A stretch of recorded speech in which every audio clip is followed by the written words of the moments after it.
one, Rotarian Ravindra Bhatt. Sir, I request you to give the welcome address, sir. Yes, sir. Yes, sir. A very good afternoon to one and all here. Am I audible, sir? Yes, sir. You are audible. Yes, sir. Please, sorry. A very good afternoon to one and all here.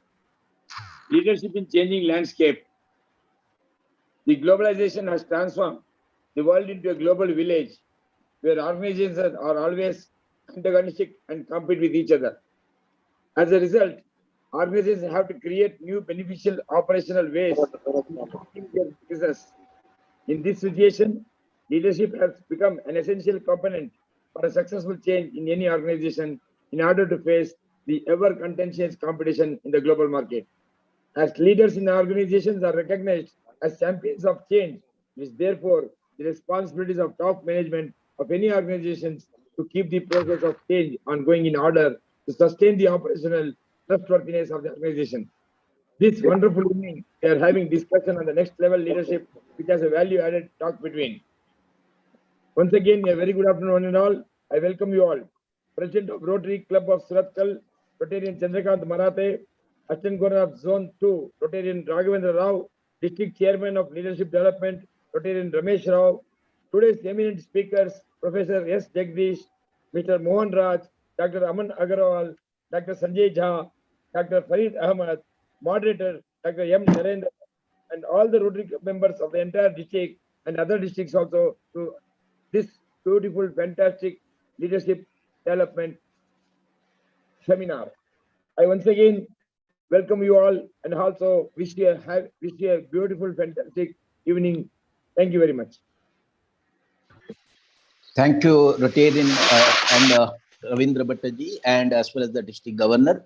And now I request our Priyanjali to put the slide, and I would like to take some time to introduce our guest speakers or the panelists. Yes, madam. The next slide. Thank you so much. Good evening to all our esteemed speakers and the wonderful audience. Today, we have a panel of exemplary leaders who will share their mantras of great leadership with you. Our chief guest is Mr. A.R. Ravindra Bhatt. Mr. Bhatt is the District Governor of Rotary India, District 3181, a man of extraordinary multitasking skills, thinks on 360-degree lines, and believes in team growth as his personal growth. He is the recipient of numerous awards. Our guest of honor is Mr. Raghavendra P. Mr. Raghavendra is an advocate and notary, a legal advisor to a number of organizations, as well as to the Dakshina Kannada District Federation of Consumer Organizations. He has authored a number of books and is the district coordinator of National Stock Exchange for conducting awareness programs. He is an active member of Rotary Club of Surathkal and has served in different capacities. Our panelists are Professor S. Jagdish. He has served as a professor in IIM Bangalore and is the founder director of Asian School of Business in Trivandrum and is a visiting faculty of many business schools. He has worked in both private as well as public sector organizations in managerial positions and also as a vice president of Gallup QSA Limited. Professor Jagdish has published and presented papers related to the role of information technology for Indian banks and also on e-governance. And these are just a few of his qualifications. Dr. Aman Agarwal. Dr. Agarwal is a professor of finance, dean and director, Indian Institute of Finance, executive director of the journal Finance India. He has been felicitated with numerous awards and has served as editorial board member for various journals. He appears frequently with views and analysis on radio, TV, and newspapers with regards to financial policies, education, capital markets, and economic scenarios. Dr. Agarwal is a lecturer, chairs technical sessions, a gifted researcher, a visiting professor, an excellent speaker, and a philanthropist. Dr. Farid Ahmad. Dr. Ahmad is a versatile banker with 37 years of experience in public sector banks across different departments and in various senior leadership positions. He has to his credit 12 research publications in national and international journals and has won numerous awards. Currently working as an advisor for Center for Innovation and Public Systems, Hyderabad, distinguished industry specialist to National Institute of Bank Management, Pune, and other assignments to name a few. Mr. Mohan Raju. Mr. Raju is the Vice President and Vertical Head IoT at Jio. He has a rich and diverse experience of delivering in key business leadership roles for various organizations.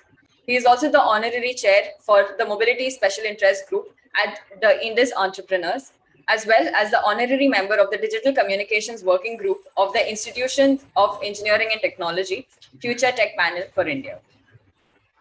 Mr. Sanjay Jha. Mr. Jha is currently the CHRO and Senior VP, VD and OEM Relations with Mahindra First Choice Wheels Limited, an auto tech company which is used in vehicle ecosystem. He has over 30 years of work experience in the field of operations, TQM, TPM, HR, and sales. He is a certified Six Sigma Black Belt and certified ACC level ICF coach. Mr. M. Ramesh Rao. Mr. Rao is a civil and mechanical contractor, graduated from Govindadasa College. He has been the past president of Rotary Club of Surathkal.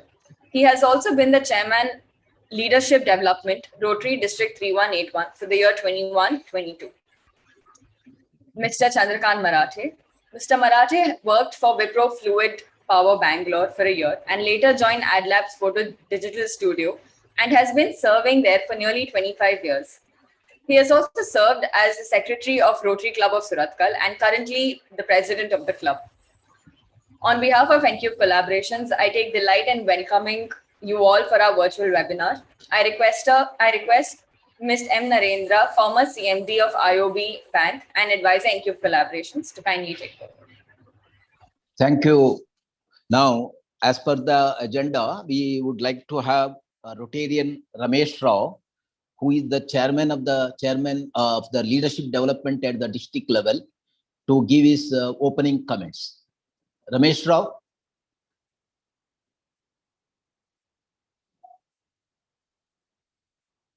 Yeah. Ramesh Rao, you are hearing? Yeah, I'm hearing.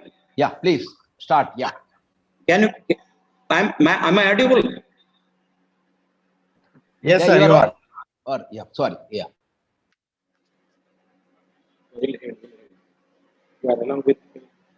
Good evening. Honorable District Governor 3181 Rotarian PHF Ravindra Bhatt, Assistant Governor Zone 2 Rotarian Raghavendra, President of Host Club of Rotarian Chandrakant Marathe, Moderator of the webinar Dr. Narendra M, District Rotary Leaders, panelists and fellow Rotarians. I am a Rotarian M. Ramesh Rao, District Chairman, Leadership Development, Rotary International District 3181. Our District Governor Rotarian Ravindra Bhatt has kind enough to welcome all of you to this webinar. I sincerely thank him. As a District Chairman, I consider it to be an honor and privilege to speak a few words on this webinar on leadership in the changing landscape. We often hear about inspiring and innovative leadership. We also aspire to become inspiring and innovative leaders. It is particularly true in this ever-changing scenario wherein the entire world is looking at Bharat to lead and guide every one for a better tomorrow. Rotary International always believes in developing the leadership qualities of Rotarians to make them more human and respond to the needs of underprivileged. At the district level and zonal level, several workshops, conferences, and training programs are held to hone the leadership qualities of Rotarians. On this background, our District 3181 has organized a webinar on leadership development titled Leadership in Changing Landscape. It is a Rotary District 3181 webinar and covers 4 revenue districts of Karnataka, namely Dakshina Kannada, Godot, Mysore, and Chamarajanagar. I am glad that all of you have joined this session to sharpen your leadership qualities. The main idea of this webinar is to interact with our panelists on the changing dimensions of economy and to develop our leadership qualities not only in the Rotary activities, but also in our professional and family life. Our Rotary Club in the district have devised and executed hundreds of projects that have succeeded in making a difference in changing the lives of common man. It shows that true leadership qualities of Rotarians involved in those activities. When we thought of organizing the webinar, we had only one person in mind to moderate the session.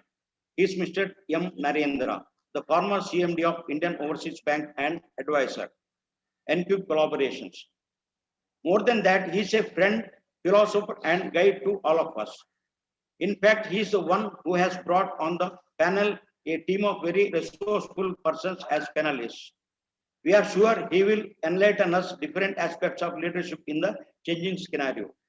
We have amongst panelists 5 eminent personalities, namely Dr. S. Jagdish, a former professor of Indian Institute of Management, Bangalore; Dr. Aman Agarwal, Dean and Director of Indian Institute of Finance; Dr. Farid Ahmad, former Executive Director of Punjab and Sindh Bank; Mr. Mohan Raju, Vice President, Reliance Jio Infocom Limited; and Mr. Sanjay Jha, Senior Vice President, Mahindra First Choice Limited. Perhaps it would not have been possible to bring them together under one platform if it were a physical meeting. We must acknowledge the contribution of technology, which has enabled us to pull together leaders from all of places, far off places under virtual mode. As a district chairman, I too welcome the district governor, assistant governor, Dr. Narendra, panelists, district Rotary leaders, fellow Rotarians, and well-wishers to this unique program of understanding leadership in the changing world scenario, which is aptly called Leadership in Changing Landscape. Thank you. Thank you, Ramesh, Chairman of the Leadership Development at the Rotary District 3181, and also my good friend. Now I have the pleasure of giving my opening comments. At the outset, I extend a hearty greetings as well as the festival greetings to all our participants and all our distinguished panelists, as well as the Rotarians and very top personalities who are in our midst in this virtual mode today for this webinar. I recognize the presence of Rotary District Governor Ravindra Bhatt, as well as the Assistant Governor, as well as the Ramesh Rao and Chandrakant Marathe from the Rotary Club of Suratkal, the host club, and our Praveen Udupwa, who is also assisting us in this virtual mode. He himself is a Rotarian from Mangalore. So he has been always helping us to give this program on virtual mode. As all of you are aware that today's subject, that is leadership in the changing landscape, is very, very much relevant in the current context. What we see in the global world in terms of geopolitical problem, as well as the economic disaster, and we are just recovering from the last 2.5 years of COVID.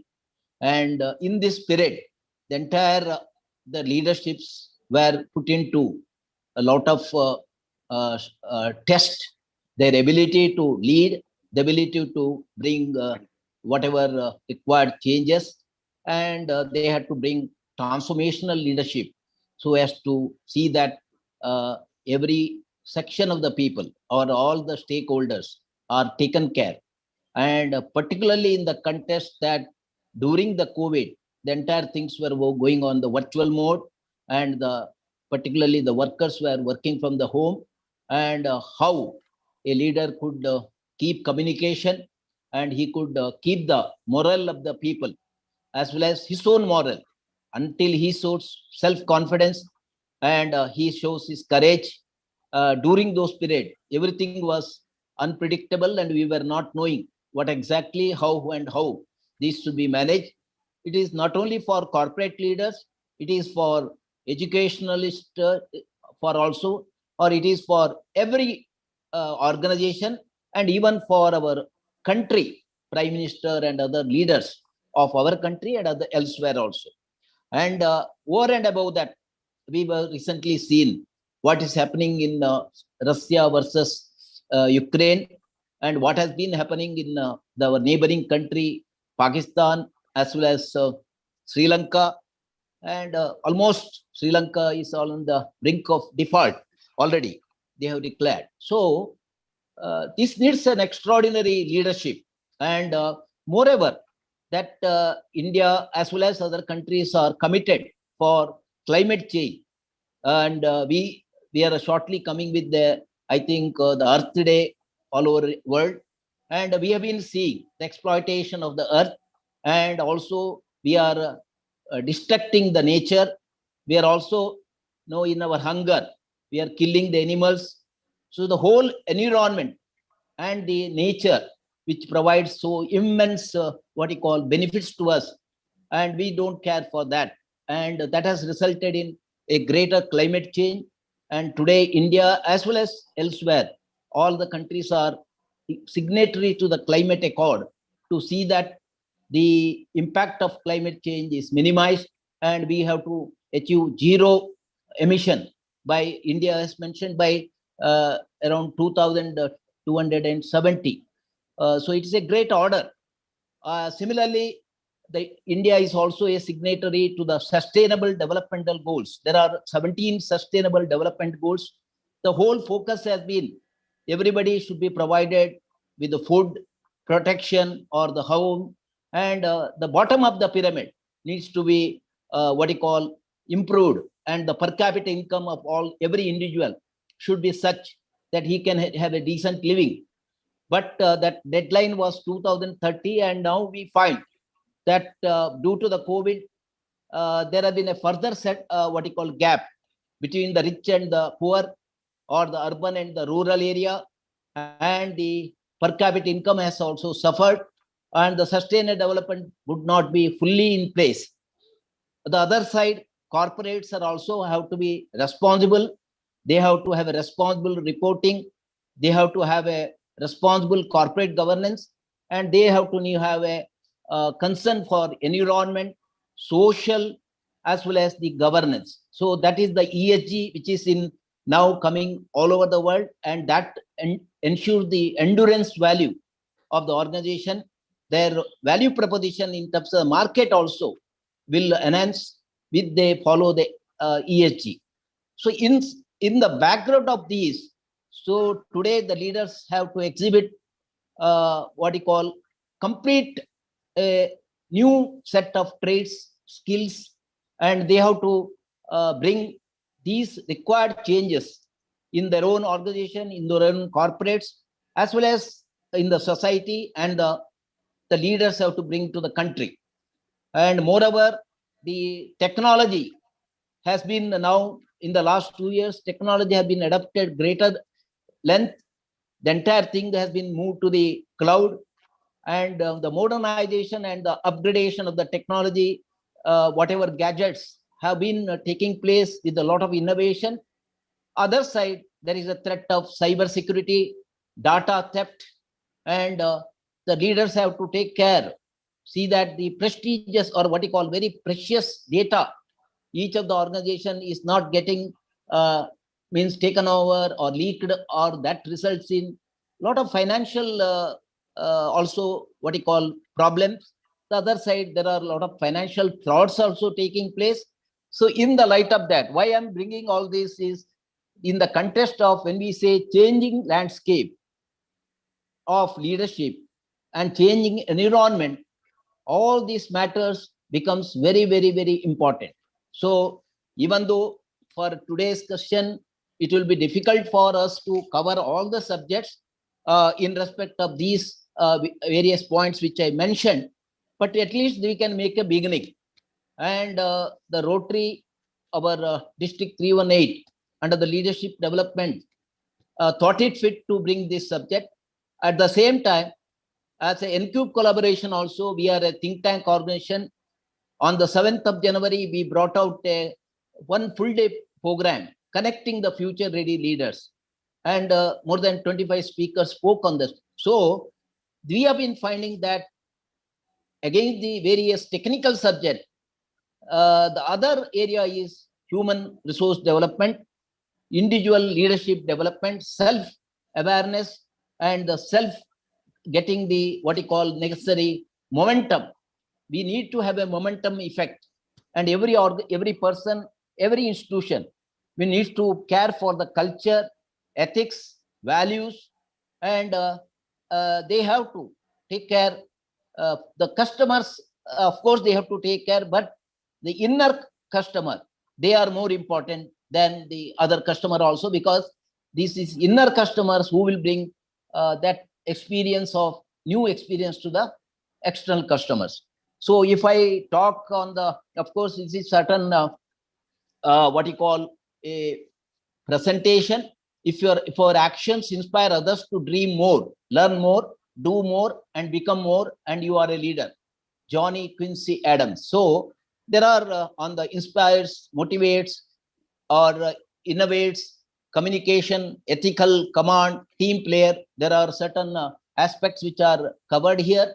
And Priyanjali, the next. So the leader has to be a manager, but all the managers are not leaders. So there is everybody, because we rise from the bottom of the whatever, no, in the hierarchy, until we have a full background of the background feeling, or means the bottom of the pyramid feeling, we cannot be a leader. So we have to move from the manager level, and there will be a lot of managers who are the followers, and the leader has the responsibility to give them necessary career progression, a greater satisfaction, and greater delight. And everybody should start owning the company. So long as there is no ownership, you don't find much brand value of the organization. So the more the ownership, everybody has to feel that I am the owner of this company. So I used to say in my organization also, where I led, that you are all of you are what you call qualified, as well as you are required to think that you are the CEO or you are the CMD of the bank.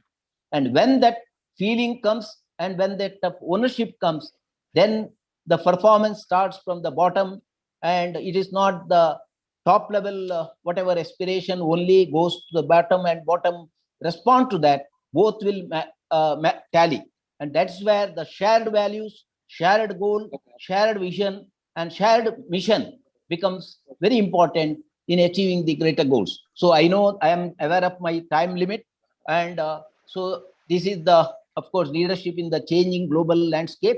Progress is impossible without change, and those who cannot change their minds cannot change anything. George Bernard Shaw. So in terms of the design and innovate, inspire and motivate, speculate the environment, risk, they have to be risk taker. One more important is all of us have to take calculated risk, and the risk trade-off is an essential part of the leadership. And but at the same time, we have to take the interest of the minorities or shareholders, or interest of the every section of the society in terms of the risk taking, and we have to bring prosperity to all. So there must be a unity of command, unity of action, and unity of leadership.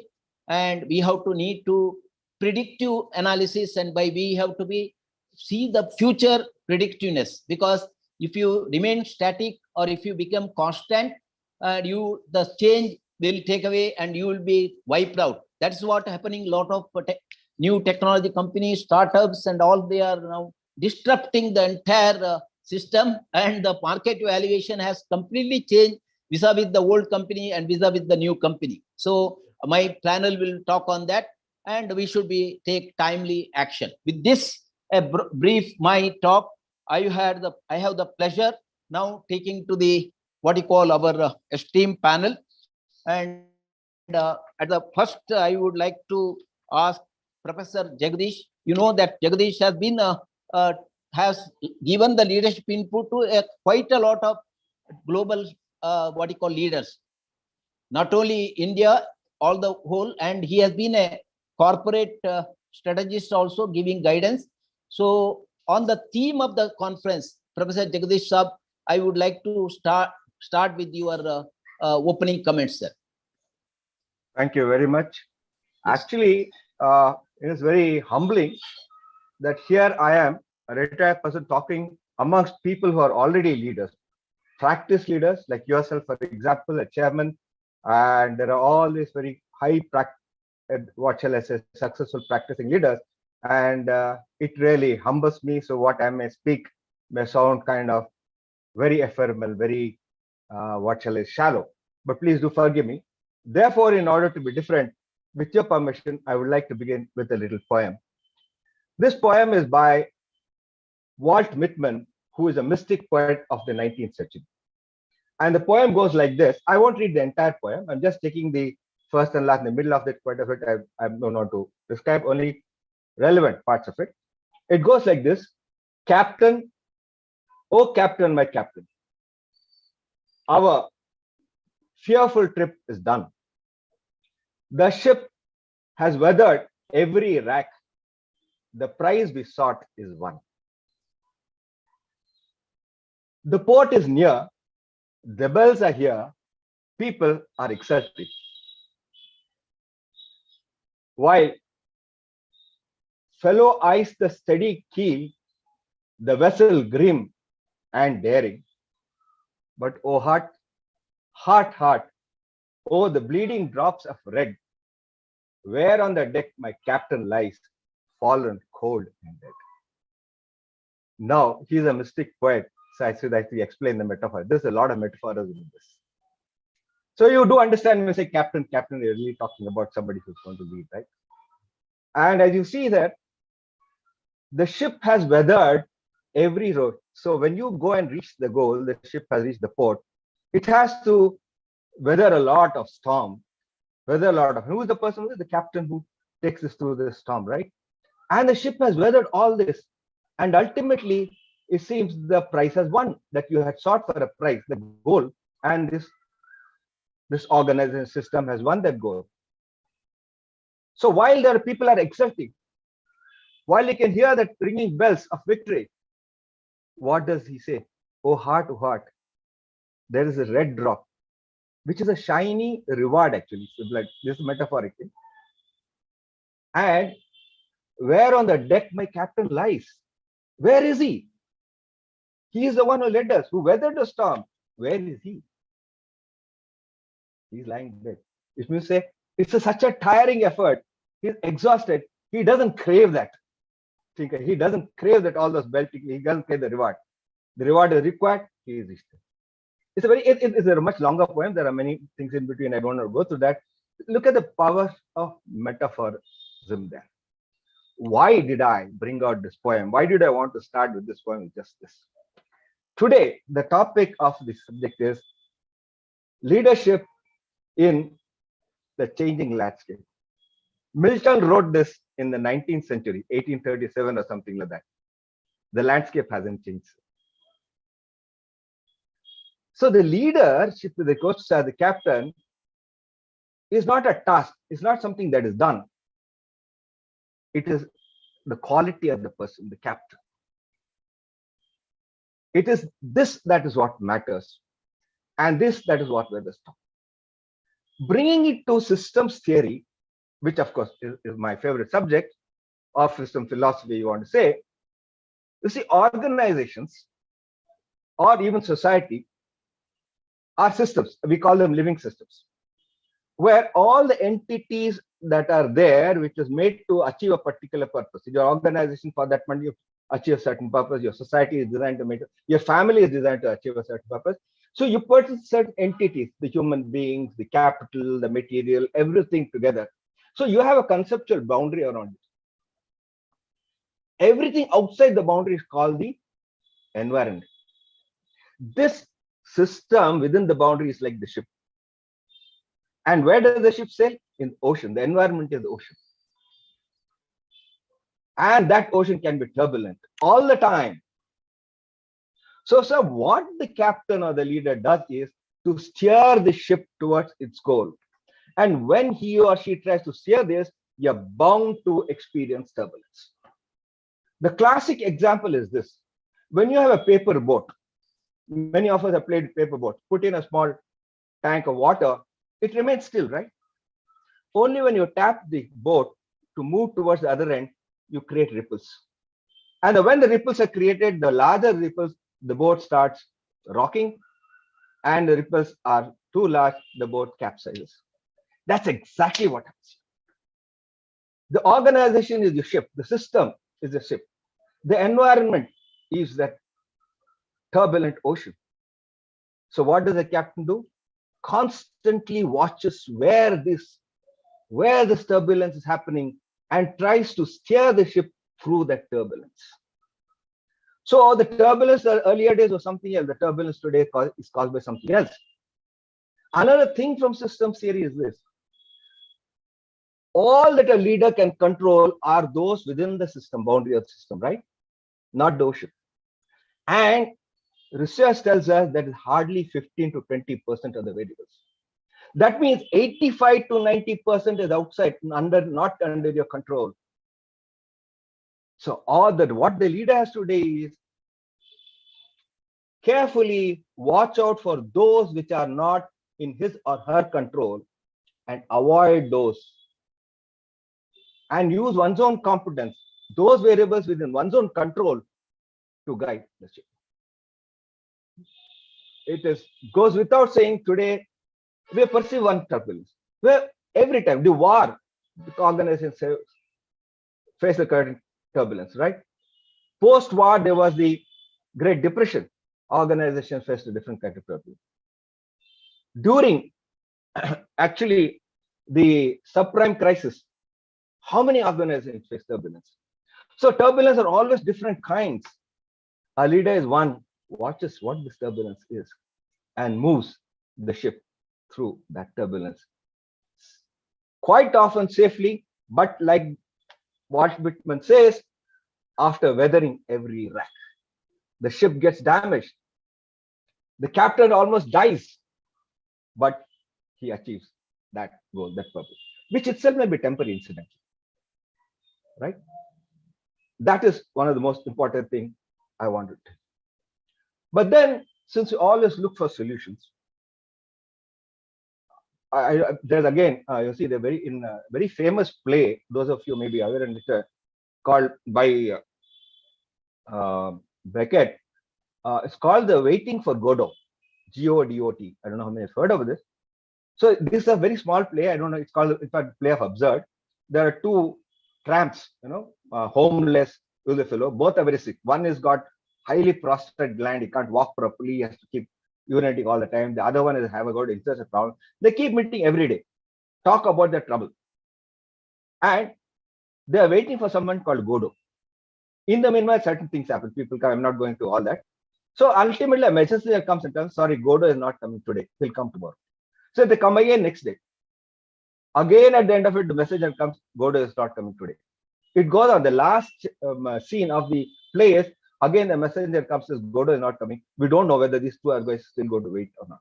What we say these two are, again, metaphorical. See, there are people looking for their misery, full of misery. Okay.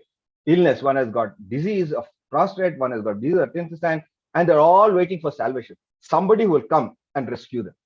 It's called Godot. That hope is there. That salvation is there. And every evening that man comes and says, sorry, he's not coming today, but they again come back. Is it what leaders should do? We have gone through this turbulence. Are we looking for somebody who will come and tell them, hey, this is what you have to do? This is something you should do. Waiting for Godot. Sorry. Waiting for Godot is relevant in the philosophical terms in what is called existential philosophy, where people are in misery and they look for.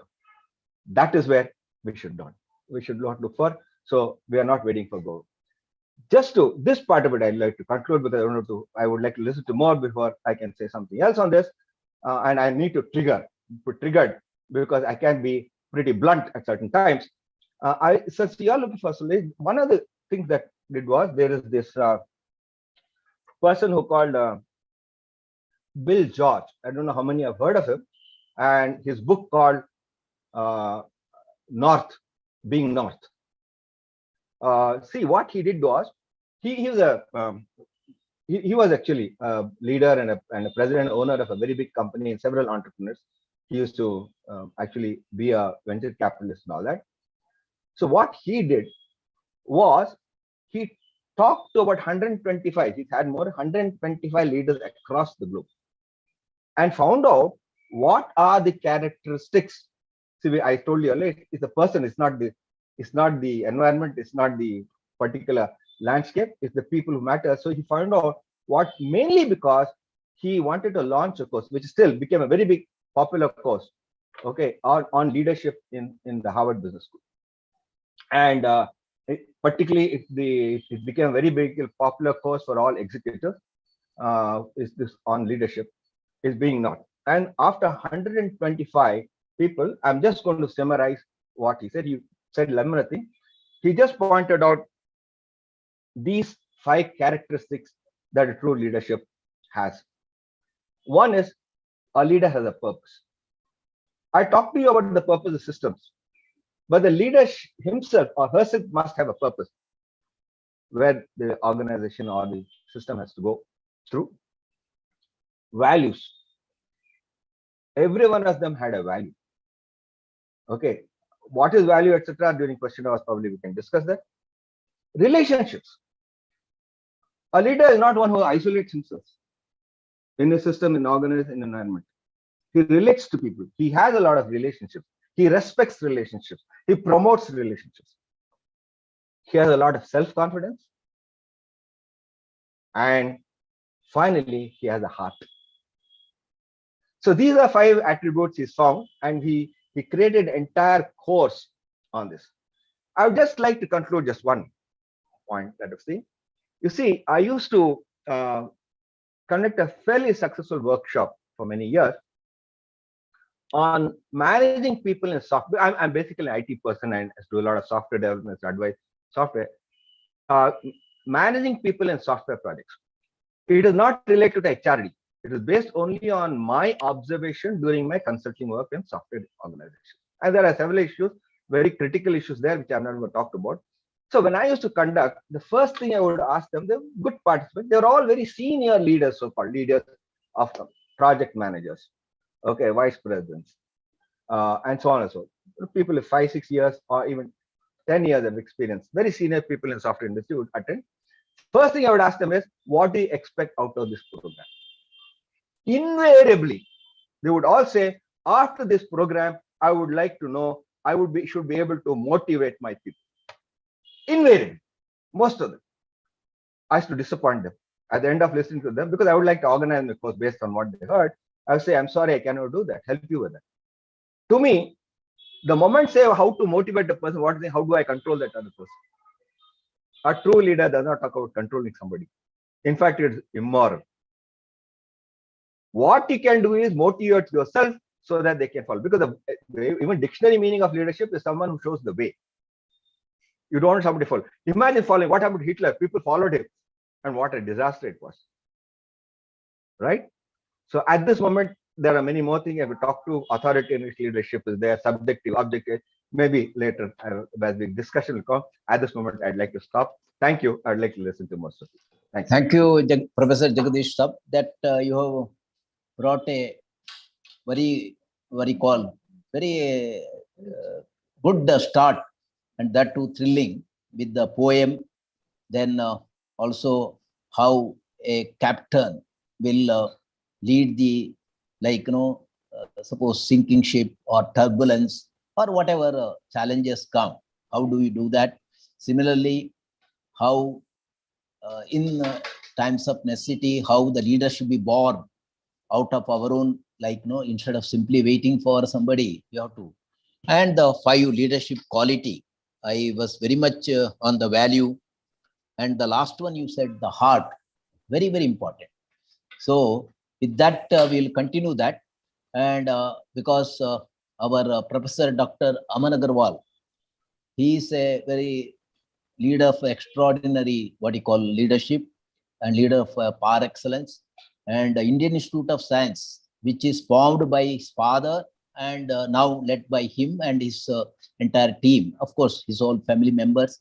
And they are always been a very large research, globally connected. Another thing is connectivity, totally, and they do very research conference also. So he has seen the world, whether it's a World Bank or Asian Development Bank or any such conference. He has been straight away, he stand and he will ask questions or he will give his opinion.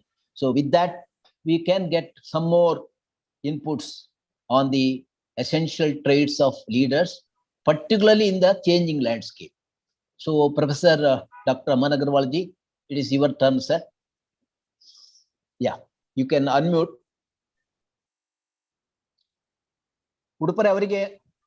Yeah, please. Thank you, Dr. Narendran. It's a pleasure listening to you and your views first, and Dr. Jagdish, Professor Jagdish from my end. Yeah, I would try to add, basically a professor. I am not a leader, although Dr. Narendran is very kind to put me in that frame of leadership. But then I personally feel I'm a trainer and a teacher, and I'm proud of the fact that I have some very good students of mine who are leading not only organizations, but different walks of life, whether it is dance, art, or even in politics. So from that perspective, I feel proud of creating some good leaders. I don't know if they truly are fulfilling the definitions which Dr. Jagdish and Dr. Narendra laid out. I would like to thank Rotary and all its members to have considered inviting me. I've had a long association with Rotary. I've addressed various Rotary forums, as well as my parents were Rotarian as well.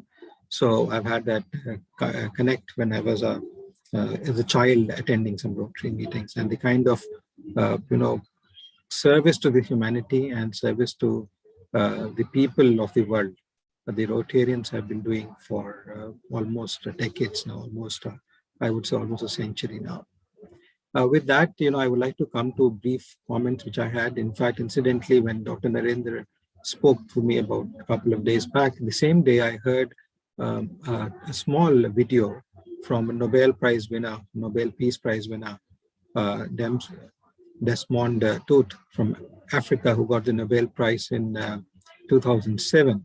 And he beautifully outlined some very critical and important components of what the leader were in that 2-minute video, which is kept on the Nobel Prize Facebook page and also on the Nobel Prize website. And which he said was, and I'd like to reiterate some of them before I give my inputs, that leader is one who leads on behalf. A leader is one who leads for the sake of people. Leader is one who leads by suffering.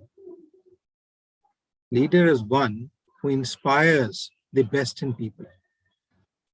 A leader is one who grows aspirations. He bluntly pointed out the leader is someone who is first a servant, then a master. A very critical component, and to this he gave the example of Mother Teresa, Mahatma Gandhi, Nelson Mandela, Martin Luther King, and many others who had been leaders in their own spheres, created by the people and recognized by the people as leaders. He also went out in saying that leader is someone who does not seek self-glorification. Many of us today, whether in the corporate world, academic world, or even in political arenas, typically tend to self-glorify. And certainly in the minds of people, we tend to become or look like leaders, but that is what he bluntly pointed out is something which must not be visible in case of a leader. It has to come from the aura around and not from self-glorification. And this is where he said the leader is someone who needs to sacrifice for those he leads and serves. A very important component, which he said again multiple times, is serving, being a servant, wanting to take the sufferings, motivate people, inspire and aspire, and so on and so forth. So these are some things which a Nobel Prize winner who talked about coming from Africa, where we have seen a lot of lack of opportunities, unfortunate incidences, which have created some great leaders. But beyond that, we do also see that there are some key critical components, which in my opinion are important. Before I go to some of those components in the next 1 minute or so, I thought I would like to also talk about, since Dr. Narendra just mentioned born as a leader at times. So where does a leader come from? Again, is a very mysterious thing. If you look in academics, we've still not been able to come out with clear-cut guidelines like we do SOPs in banks and financial institutions and systems management, where we define that these are the parameters and this is what will define what it's supposed to be, and something which we have still not been able to quantify when it comes to pure leadership. We have seen grassroots growth, where people have grown from the grassroots level, like Mother Teresa, who did not belong here in India, but then created a niche for herself being in India. Mahatma Gandhi, who started his journey of leadership from Africa, not being in India, while he born and brought up in India, served in India, and then got educated in the UK as well. So there are some grassroots levels which are there. Then there are some leaders which I have seen in terms of academic text coming as imposed from the top. So there are people who are put in position and then they grow as leaders. Then there are some, like Narendra ji mentioned when he showed this slide on leadership and leaders and managers, that all leaders are managers, but not all managers are leaders, is that they grow while learning. And this is something which is important, where some people like Dr. Narendra ji, who has grown up the ladder and shown a charisma in terms of leadership. And he has known that some of, very few of bankers are truly leaders. Many claim just because they became chairman, but many few can lead like Dr. Narendra has done and created his own niche and structures and followerships without any self-glorification which has been there. Then there are inheritance leaders. I think there has been a lot of debate in politics about it, so I don't need to talk about them, but there are inheritance leaders also, whether it is in terms of religion or in terms of politics or in terms of corporate leadership. We have seen those inheritance leaders. And so we cannot even define that whether they are not or they fulfill, but then they at times, come to the fact to be known, and they've grown, systems are created, frameworks are created where they typically become leaders. Then there are some of them who grow as features depending on their professions.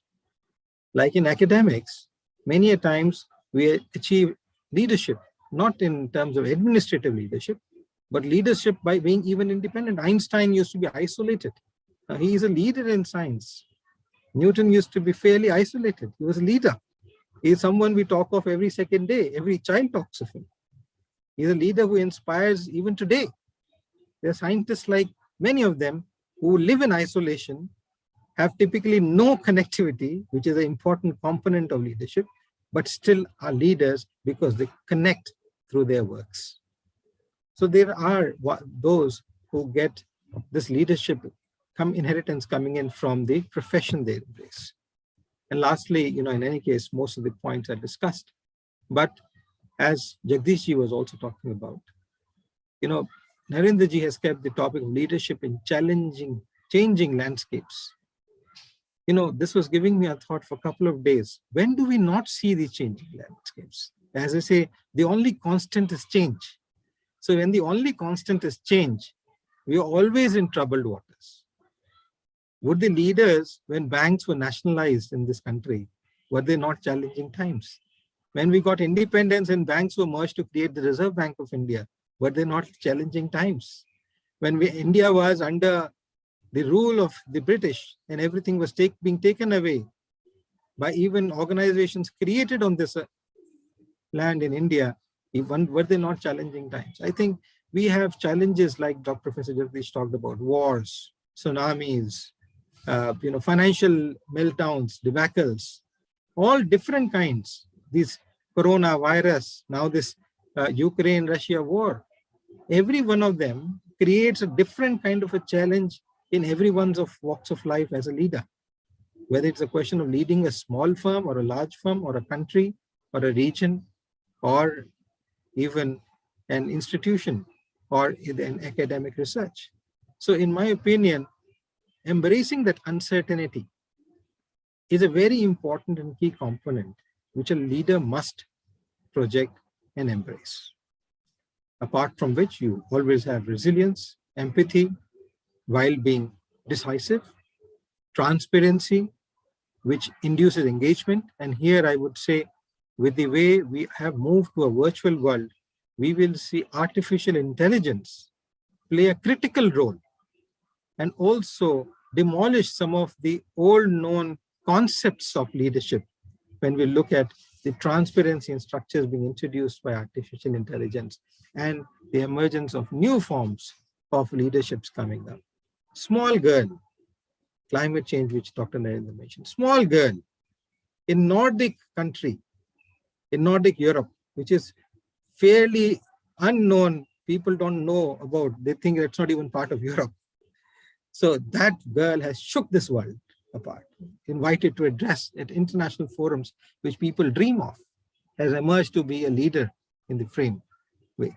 So this is something which the artificial intelligence and the new world is bringing forth to us. Certainly, connectedness, connectivity and collaborations are there, but an appropriate balance, which is going to empower people.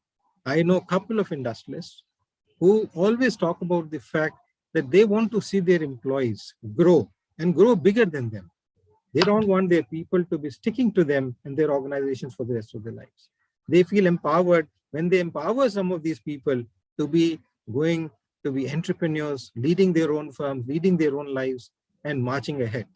And this is something which I certainly feel is that embracing this empowering component also induces leadership.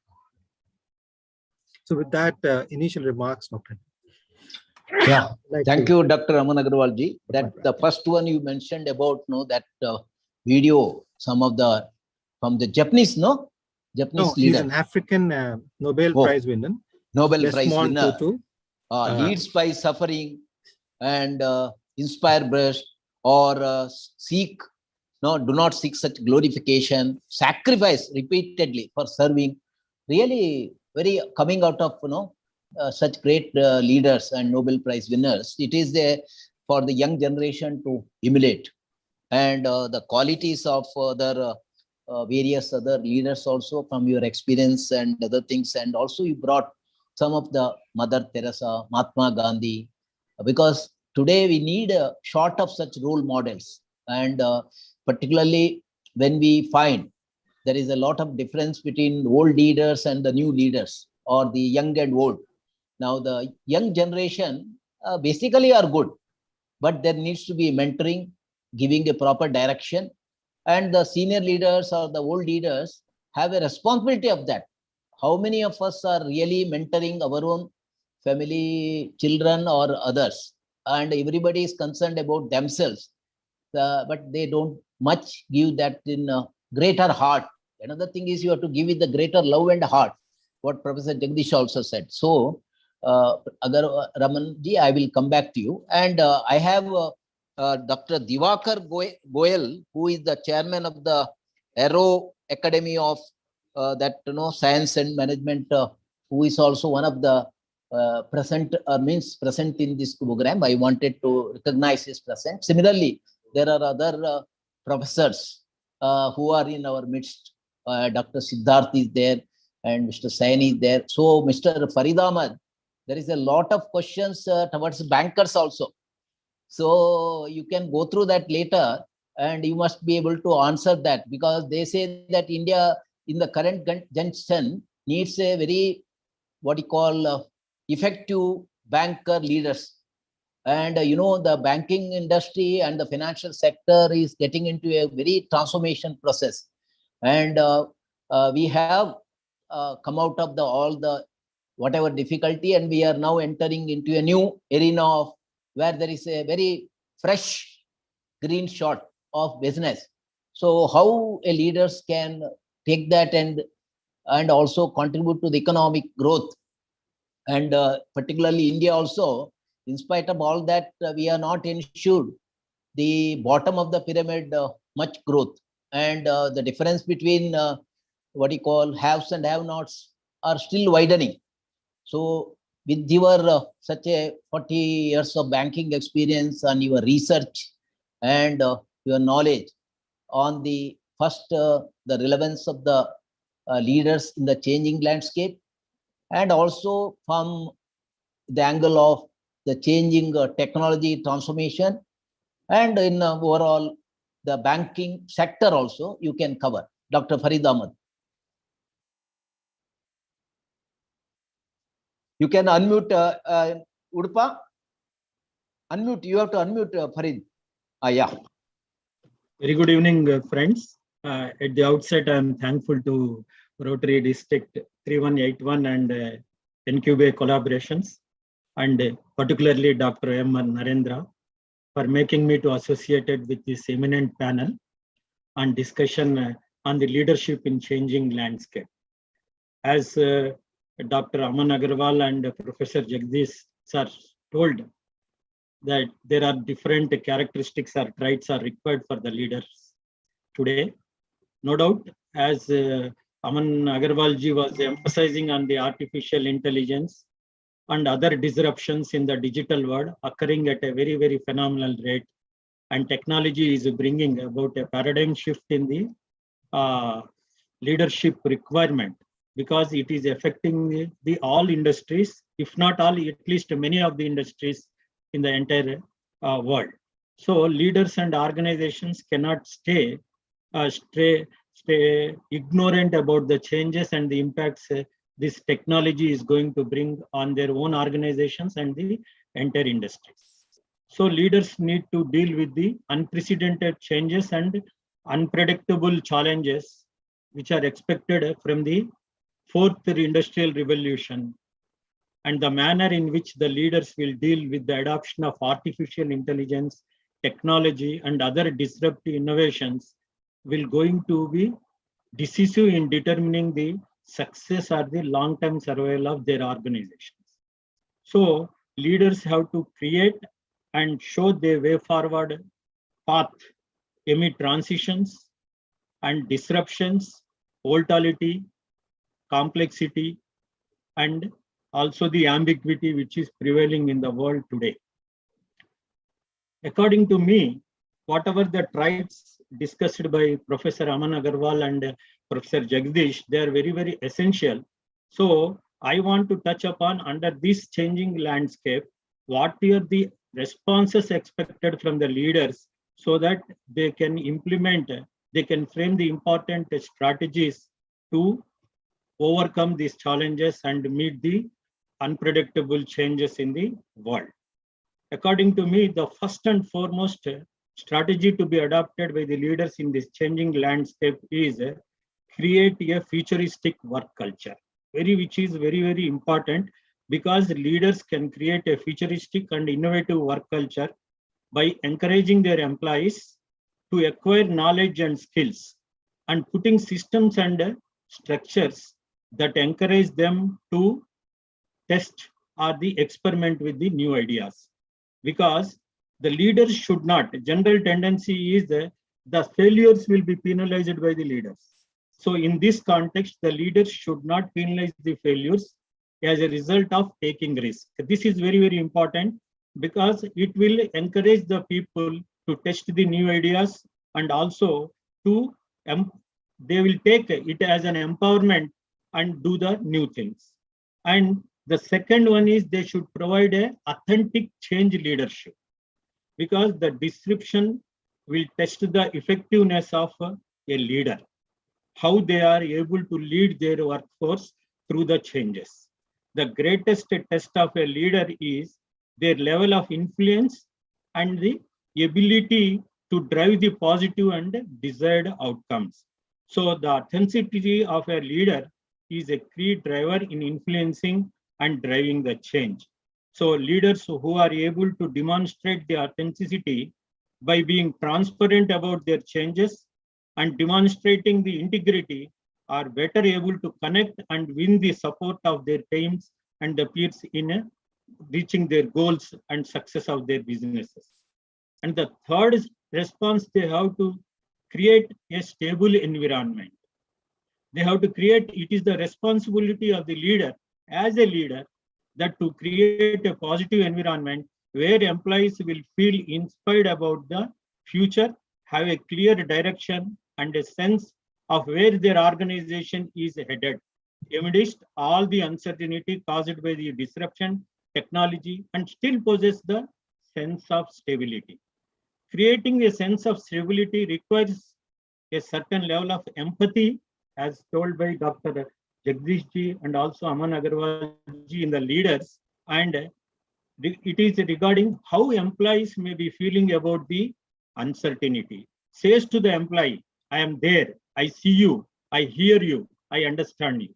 This is what required as a sense of stability. Then connecting with the people. Connecting with the people, it is very important. The leader's ability to connect with their employees or the team members enables them to touch their heart. I think Aman Agarwal ji was telling about it, because it is a touching the heart and building the trust. Because as John Maxwell aptly said, leaders touch a heart before asking for a hand. That is very, very important. So connecting with the team will make the team members to feel they are one, and a sense of assurance and positive influence their attitude towards the change. And the next response required from the leaders is empowering and building the participation and accountability. See, leaders need to empower their teams to work with autonomy and freedom and to take the decisions. Organizations and leaders need to create other leaders at all levels by building participation and accountability. Leaders need to build an environment where people take ownership of the things and they should feel accountable for that. When people are care about their tasks, they are performing and work there with their talent and the soul and heart, great things will happen in the coming days. Then the next response is they should provide a direction, clarity, and purpose. See, leaders need to communicate with the purpose and a clear direction. They need to create a compelling vision among the team so that they can use entire energy of the leader to energize them and inspire them with the inclusive vision. That is the most important in the coming days in the changing landscape. Because Aman Agarwal ji was telling that changes has happened in independence time, Reserve Bank of India, nationalization or the nationalization bank. Yes, at that time, those are the challenges and they were met by our leaders definitely. These are the challenges mainly being caused by this artificial intelligence and other technological disruptions. So the leaders should provide the direction, clarity, and purpose. And they also should empower the people to experience, make the experiments, innovate, and also execute the things. So leaders need to drive innovation, experimentation, and to continuously evolve to meet the dynamic changes from day to day. Then they should build the bridges and finding the solutions. As everybody said, the technology has started the barriers and it reduced the distances. It has made the global world as a village. So the world is now more interconnected than ever. So leaders should understand the value of diversity, inclusion, open-mindedness that can navigate the challenges of technological disruptions. Leaders need understanding various business functions, industries, technologies to conceptualize the right solutions for the new situations and new problems in the present situations. They should create agile teams and a quick decision making. The speed at which one will do the things can be the difference between the success of an organization and the failure of the organization in the digital economy in the coming days. So digital leadership requires adaptability to handle pressure and constant changes and take the decisions with the agility and with a quick time. Time makes a lot of difference.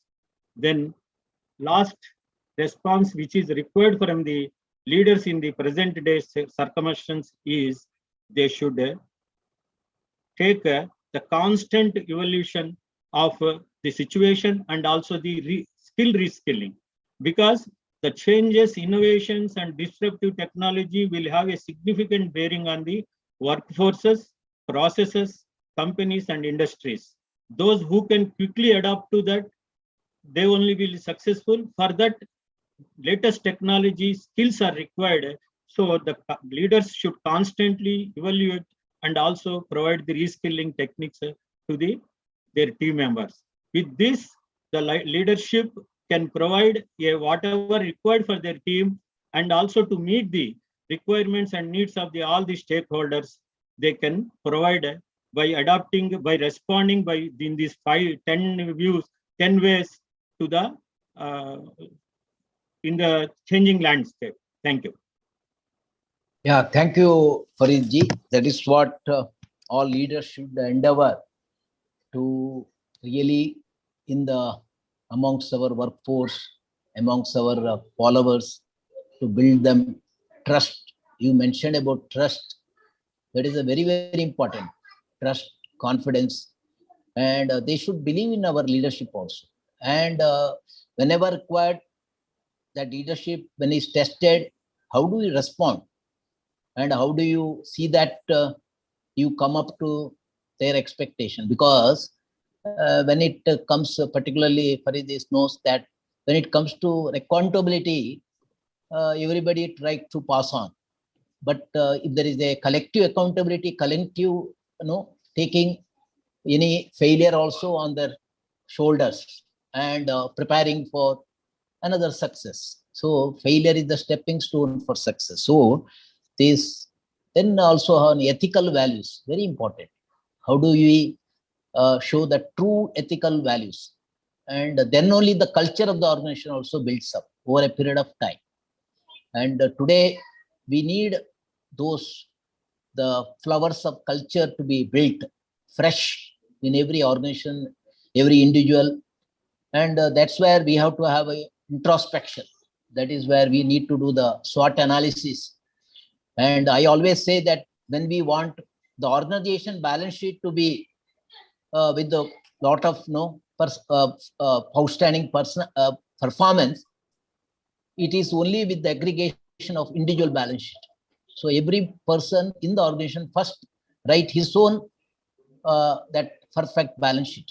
So everybody should feel proud that I am a part of this balance sheet building or building this organization. So Farid, you brought more than 22 points, and it can be further elaborated. So very, very relevant. And Mohan Raju, that I have seen my relation with you for a lot more than now 20 years. And the Airtel or Geo, both are very competing roles for you. Today, the Geo, you are there. And particularly in the telecommunication sector, or earlier your auto sector, where you are heading a USA company, fully put up the whole new company in India. So in all that, I think as a young leader, you are a very young leader, and you are a future required, or future already, but the corporate, that leadership qualities are with you. So one is, how do we create such more leaders in India? That is more important. And second is, in the private corporate space, what we work in a public sector space and private corporate sector space, there is a lot of difference. So you have seen great leaders, whether Mittalji or Mukesh Ambani or world over leaders. So what are those traits or skills which inspired you as a person also in your those skill? So in this contest, I would like to have your views, Mohan Raju. Yeah, thank you so much, Narendra sir. I hope I'm audible clearly to all of you. Yeah. Okay, great. Thank you so much for having me here, Narendra ji. And thank you, Rotary Club and InCube Collaborations for organizing this wonderful topic of discussion on a nice Sunday afternoon. And I would like to thank all the participants. I see a 82 strong audience who took out time to join on this Sunday afternoon, right? And thanks to all the panelists. It was really inspiring to hear Dr. Jagdish, Dr. Aman, and Dr. Farid, right? Yeah, obviously, I can't articulate the way all of you have articulated with vast amount of your experience. But as Dr. Narendra mentioned, I will be speaking from my practical experience of what are the challenges that a leader faces today, and what kind of leaders are required as we move along in these changing landscape or changing times, right? So, coincidentally, today we are speaking at a very opportune juncture. Yesterday was my child's, I have a 6-year-old daughter whose annual day was there. That was the last day of their session. She's graduating from senior KG to class 1. That's basically a graduation from pre-primary to the primary schooling, right? And it was very inspiring, right? I was invited as the guest of honor for the inaugural ceremony, just to lamp the light along with the teachers and the principals. uh, this was a complete shutdown because of the pandemic. There were no classes. Maharashtra government announced opening of the schools only few days back, right? And these kids were invited to school only for 2 weeks time before the session closes for me. So it was a good decision made by the school that even though it is 2 weeks, but it'll be worthwhile for all of us to invite the children to the school. And you know what? Not only this, they decided as the academic fraternity to even perform an annual day. Now, typically, an annual day of a school is performed with a lot of preparation, right? It typically starts from 3 months of preparation, December, and as the curriculum ends in April, the children perform. But this was something inspiring. Yesterday, when I spoke on the stage, I was very emotional. 2 weeks, children attended school. In this 2 weeks, there were a lot of administrative challenges, right? Parents didn't want to send children to the school. What are the arrangements in the school and so on? And with the management taking the decision that we'll do annual day, all that these little kids had, and mind you, this is little kids, nursery to senior KG, children between 3 years to 5 years age group, 6 years. They had 2 days of stage practice only, 2 days. And you know what? Yesterday was the best annual day ever in 3 years that I attended for pre-primary. So I asked the teacher, I wanted to share my thanks and I got the opportunity to speak at the end for 5 minutes. I asked what brought this out, this fantastic output. And I was absolutely delighted to hear the headmistress say, so we are trying to be better leaders. So I asked, what does leadership mean to you? And it was such a simple answer. In our understanding, leadership is the ability to convert vision into reality, right? And I said, you guys did a fantastic job with these little kids. I haven't seen a better example of leadership where you are a leader in a corporate or a political arena and you're dealing with a lot of educated folks, so-called the Ivy Leagues and so on, and dealing with complex challenges. Now that's the output a leadership can bring, right? But yes, I'm quoting this because it's still close to my heart, very fresh. Yesterday, Saturday, annual day. And this is what leadership can do, right? And this is the example that these teachers wanted to set in the minds of these young children so that they become leaders of tomorrow. A phenomenal example. As a father, I feel proud to quote this, right? But yes, with that as the start, today, as leaders today, I would like to touch on what are the core challenges that leaders are tackling with today, and what will leaders continue to tackle, right? So there are three primary things as we lead, organizations or goals, right? For any organization or any initiative, three primary changes are happening fundamentally to all of us today. The rate of change, right? Rate of change has been faster than ever before. Point number one, and it will only continue to increase. And I would relate this to what Dr. Jagdish gave as an example: the ripples when you try to push the paper boat forward. Now the ripples are faster than ever before. Rate of change, the frequency, right? So this is only going to increase. And today, as leaders, we have to learn real time. Doesn't matter whichever level you are in organization, let it be a corporate, let it be academic, let it be political. But the rate of change has been faster than ever before. And today we all are grappling or learning to be to understand the rate of change and quickly adapt and devise ways forward, right? And the second point, or the second major hurdle today that leaders face is being knowledgeable, right? Traditionally, what does come in mind when you see a leader? Oh, he's the most knowledgeable, right? Oh, he's the most experienced. But today, let me ask you, who's a artificial intelligence leader today? Technically, nobody exists around the world. Everybody is as good, right? If somebody says, okay, I'm an artificial intelligence leader, probably it'll be wrong to say. We are all at an equal juncture, right? So the ability to cope up with the latest happenings and the knowledge so that you can devise the right frameworks. Again, as Dr. Jagdish mentioned, the environment is the framework. right? So that you can define the frameworks with the right knowledge is the second biggest challenge. And you have to grapple with this as you run the show, wherever you are, right? And the third biggest challenge is cultural evolution, right? The work cultures are changing very fast. And there are two aspects to it. One, I think Dr. Farid touched on it. Technology is enabling a lot of things. I like the quote that he mentioned. The world has become a village. It has diminished boundaries, right? So that's a new environment altogether.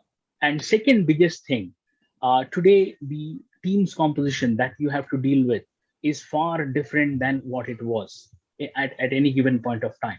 Today, in the same team, you'll have very experienced people versus a brand new fresher who will be the brightest idea. You as a leader has to rely on his ideas for the success of your organization.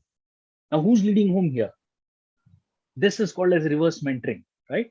But yes, while today in the context of leadership, we have to be very agile. We have to be very open to be learning from anybody across the organization, across the environment, across the ecosystems to bring out the best. So there's nothing called senior or junior, right? So this is a very different culture than traditionally what organizations are used to, right?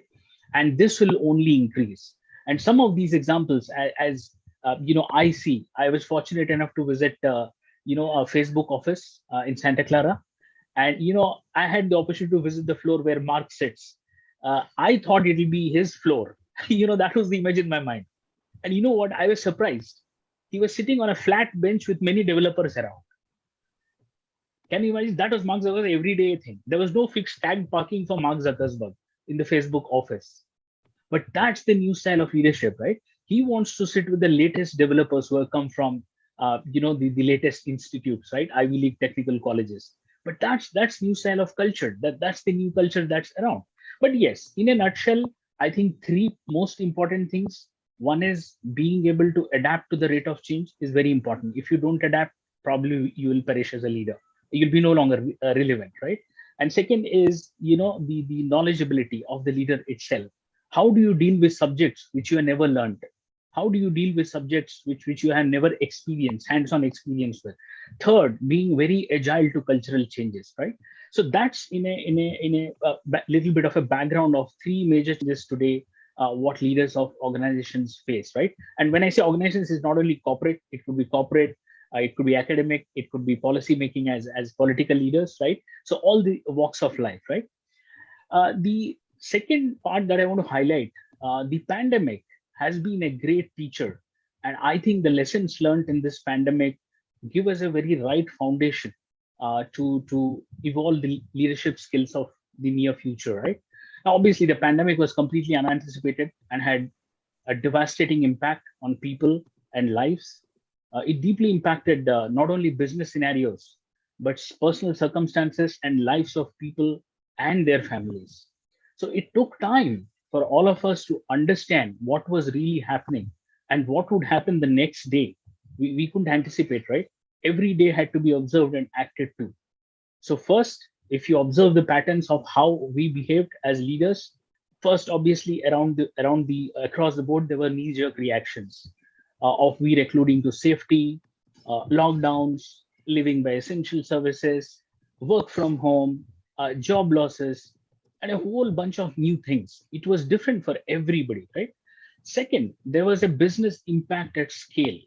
The global economy, stock exchanges started reacting everywhere, which led to addition of ambiguity in all our lives as to what was really happening.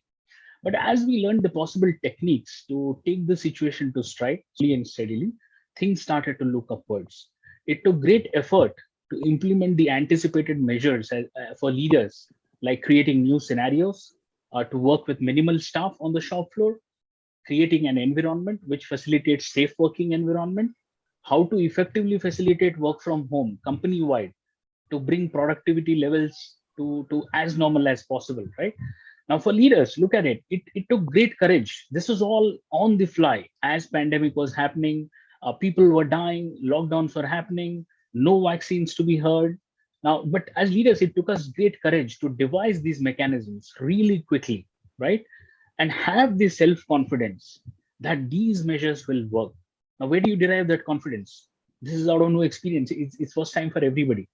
But that confidence was important because if anything was to go wrong, it had potential risks, life risks associated, right? If any of the worker on the shop floor was getting impacted, we were palpitating. We were praying that nothing happens to his life, right?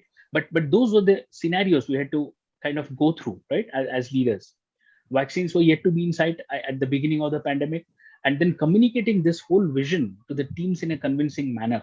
Irrespective of these efforts, there were many challenges. Families were not okay for their family members to attend to work. We saw many resignations when people were requested if they can attend to work, and so on.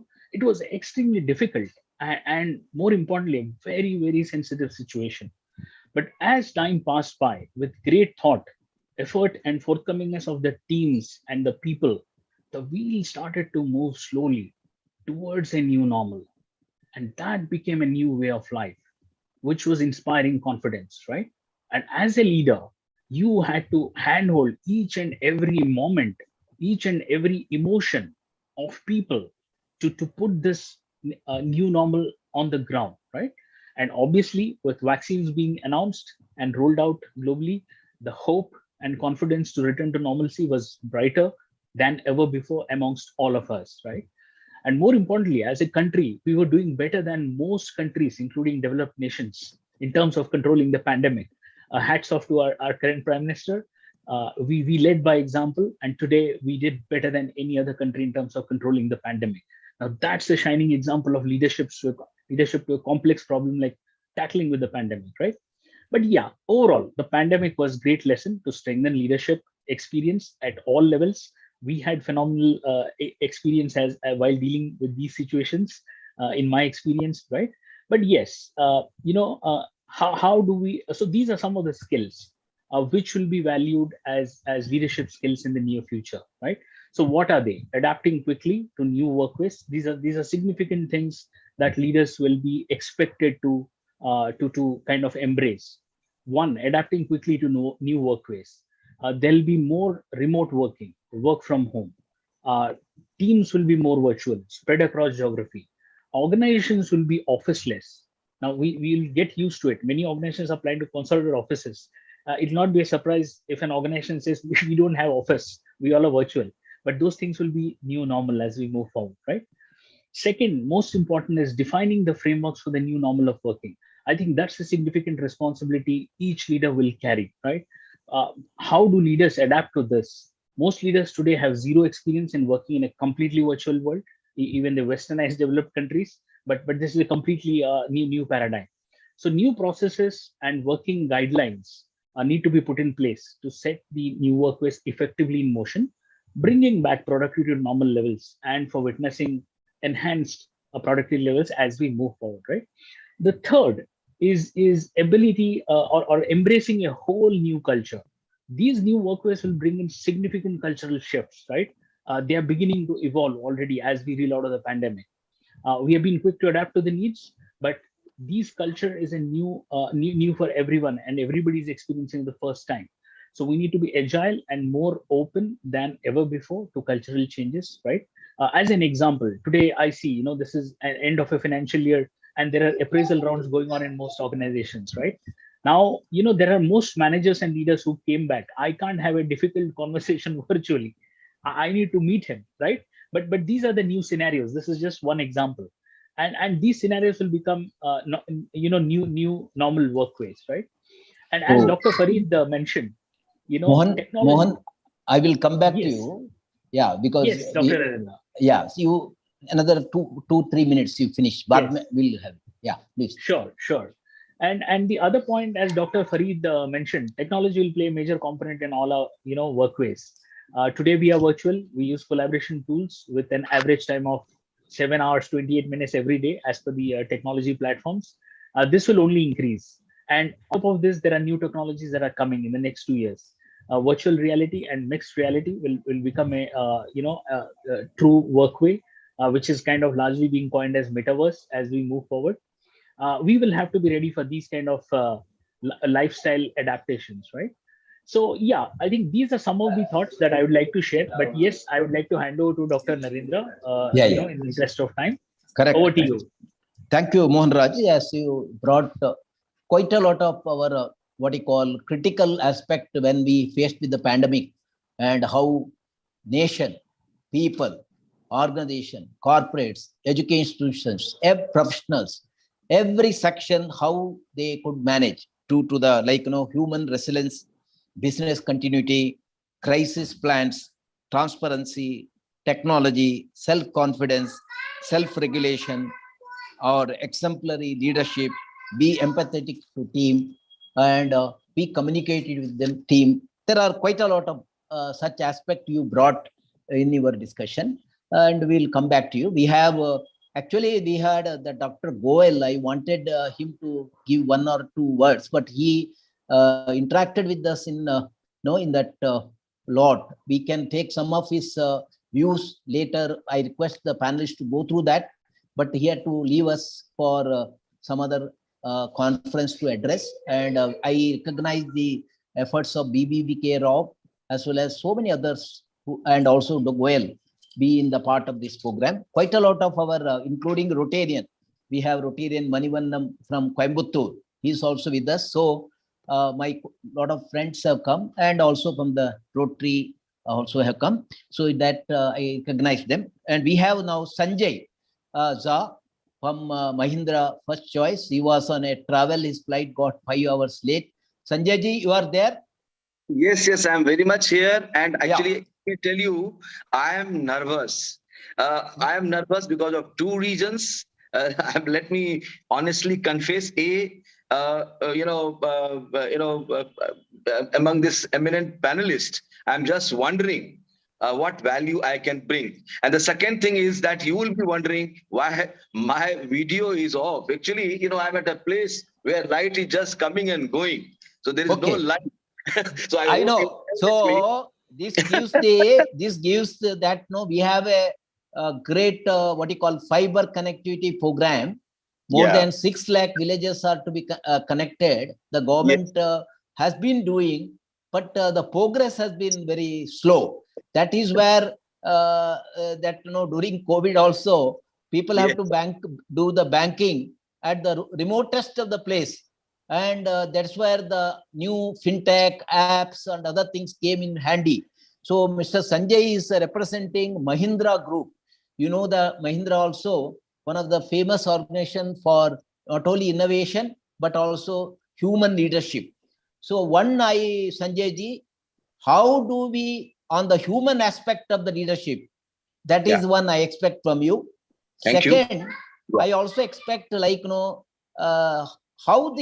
because another important is the emotional intelligence, as well as our spiritual intelligence. That is also very important.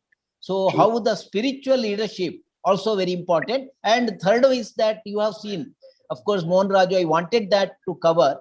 You have seen global leaders, and even within the organization, our Mahindra, and you have such a wonderful bosses, and you have seen the leadership with them. So what are those traits of role models which you can narrate, and also from the greatest authors of management also, if you have something to narrate. So this within the limited time, you have to cover 3 aspects: human leadership, spiritual leadership, and role model leadership. Yes. Sure. So let me start with, what George Land, he described as the transformation theory in 1927. And he introduced the concept of S-curve. He said that every system has to go through the invention, then being there, maintenance phase, and then again recreate itself. And, this world has seen, in fact, the S-curve, so to speak. But when the first industrial revolution happened, the steam engine was introduced, the S-curve was not as steep. Okay, then come the introduction of electricity, second industrial revolution, the S curve became steep. The new workplace, the new work design, etc., was introduced. It was the era of mass production, standardization. The shift concept came in place, and then we kind of with the introduction of this transistor, the digitalization started 70 years ago. Well, it took quite some time to realize us that we need to change our workplace, our workers, and our work design aligned with the sort of digitalization led the transformation. But that took quite some time. On 24 March 2020, when COVID happened, before that, we used to talk about VUCA world, new normal, etc. In some, I would say, in humble way, esoteric sense, so to speak, during training program. But suddenly we realized that what does this VUCA actually mean? What this new normal actually means? So now we are in a stage where, we are living this VUCA thing every day. Like a very kind of normal thing. So it is very important, and this I'm telling you based on the experience of what we are going through in our current organization. Dr. Mepari, you know that we are in the space of used vehicle ecosystem, so to speak, which is kind of yet to get fully organized, and we are trying to. We are the pioneer who took sort of charge to organize Indian used car industry. So this new industry, the organizing the sort of unorganized industry provides you one side humongous opportunity, but other side a lot of ambiguity, a lot of challenges, and there the leadership role becomes quite sort of different than what generally leaders would kind of behave in an established organization. So when I sort of reflect and relate with the leadership I'm seeing in this kind of space, I'm clearly seeing that leaders have to play very, very crucial role. Because see, in this space, yesterday cannot be the predictor of today or tomorrow. I mean, tomorrow is not the linear extrapolation of today. In fact, it reminds me Albert Einstein's famous quote when he said that thanks to gravity in this space, there is nothing called linearity. There is nothing. I mean, the shortest distance between 2 points is not a straight line. He said that there is no straight line, and the Newtonian mechanics got collapsed. And he said that we have only curvilinear, only curves. So same goes with the actual reality of our life and the business life as well. So leader has to be, I would say, I would use the term of Dr. Ramcharan, who says that leaders should have, and for that matter, everybody should have the perceptual equity, where his or her every sense organ should be fully active, fully working, and should kind of see beyond what one normal person can see, can listen beyond what normal person can listen, can kind of sense what beyond what normal person can sense. So leader has to play a very, very important role. In one hand, to kind of think that how can, what new unique value proposition I can kind of come up with. How can I create the new S curve, so to speak, after getting the sense that I am at the peak of the S curve, and same time how to inspire the team members. And not, I mean, before that, I would say that how to handpick the great people who could kind of take charge of driving first of all, conceiving the innovative ideas and driving the implementation, so to speak. So then leaders need to have a lot of empathy, a lot of appreciation for this fact that with time, the jobs could be irrelevant. So how quickly I can train my people. How can I sensitize them that, you should be kind of, looking opportunity in adjacent areas? How, the leader can sensitize the employees, the team members, that don't go by the job description per se, because you never know. In the age of this, digital era, this job can be sort of broken down into multiple tasks, and this those routine work can be taken up by the artificial intelligence or the machine, so to speak. So what is important that one should focus on the skill. Like, let me give you my example. My CEO felt that I am good in relationship management. So I was handling HR, and one fine day he said that, I want you to develop, I want you also to handle business development, because you are good in relationship management. The way you are managing the relationship with employees, I think you could succeed in managing the relationship with the customer as well. Well, with a lot of hesitation, I took charge, but this is a great learning that by the grace of God, I'm kind of, doing good job. So leaders need to have a lot of empathy, a lot of sensitivity towards employees for their skill building in the adjacent areas. Then leaders should also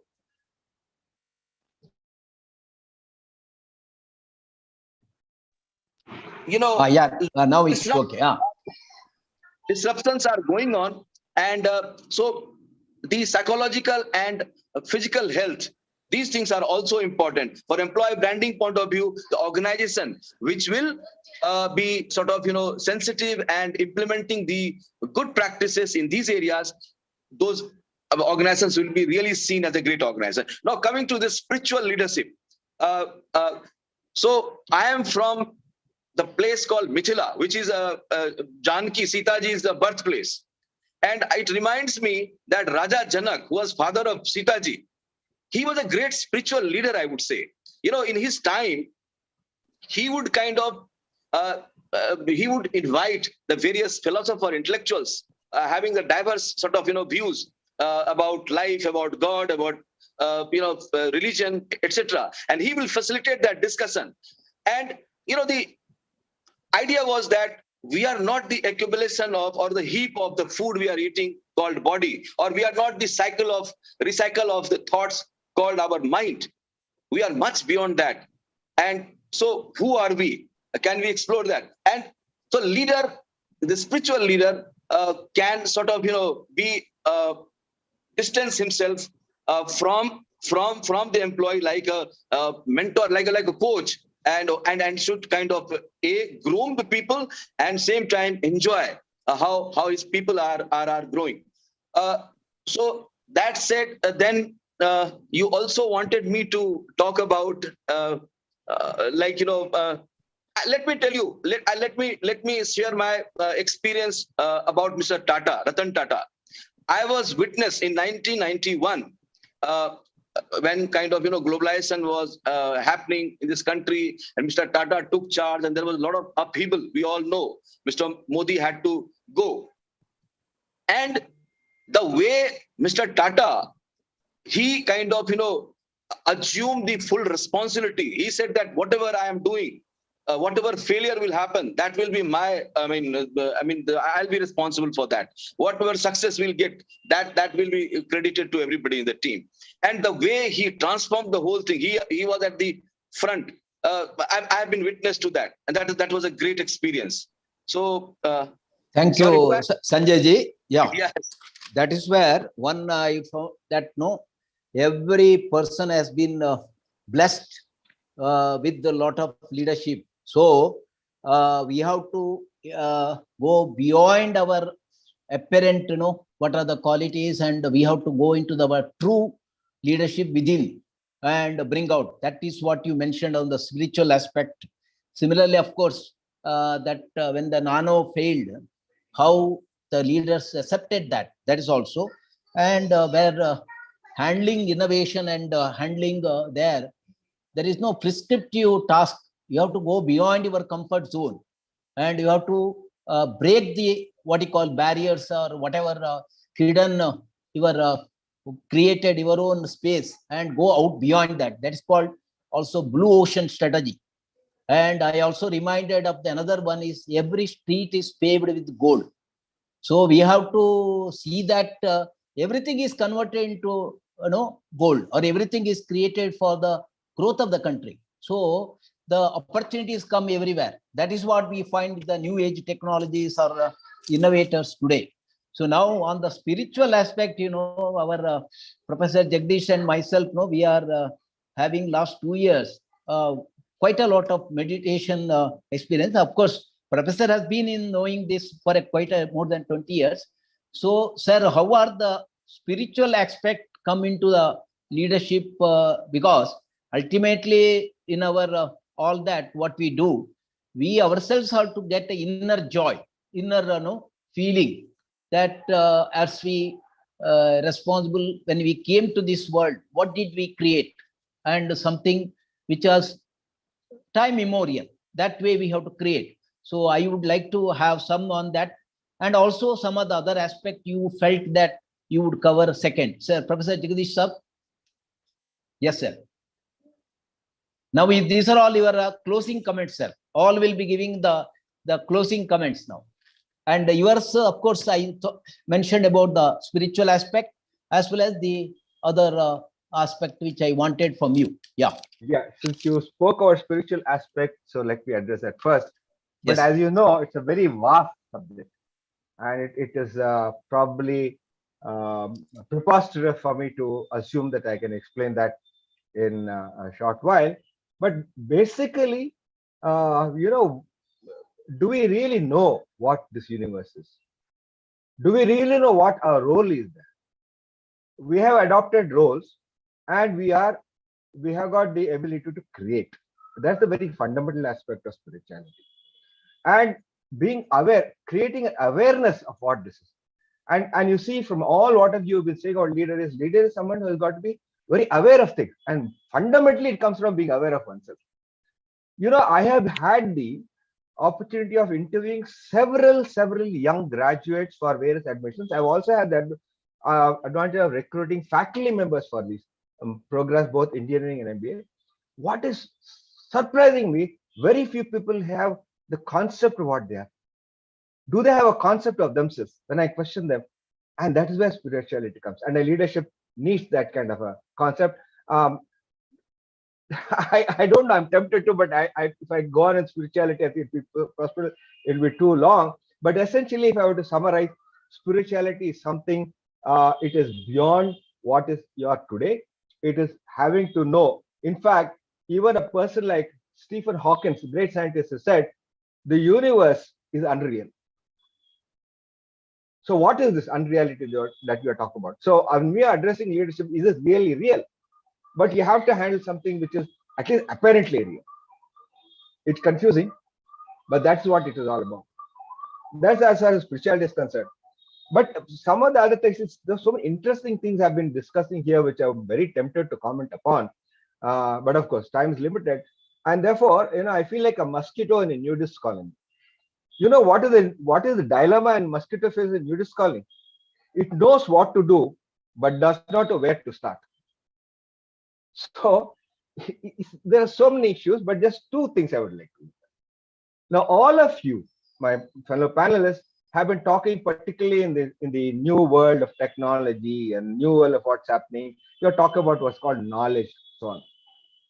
I would change the word from knowledge to being informed. Now, each one, for example, I am an engineer, electronics engineer. I know more probably of electronics engineering, but I don't know much about finance. The only reason I'm an MBA, I know something about finance. Otherwise, I wouldn't, right? So, but I should be informed. I'll give you just one somewhat comical experience I had many years ago, and how leadership failed because of not caring to be informed. You see, many years ago, what happened was the PCs, the standalone computers, became very popular, and all the industries started using them, right? And they were expensive, not as they were PCs were as expensive, 1 lakh, 2 lakhs, and things like that. And so all these many companies here were assembled. So they had all Wipro and then PCL and then HCL, everybody selling things. So how did they try to differentiate by themselves? What they did was each of these would develop some software exclusively to certain industry, certain people, certain thing they were selling, and build it into the system. And so they were selling at a PC, they were selling it as a system. So one of these that Wipro did was to build a complete, those days banking had just come, 1990, thanks to the Rangachari committee report.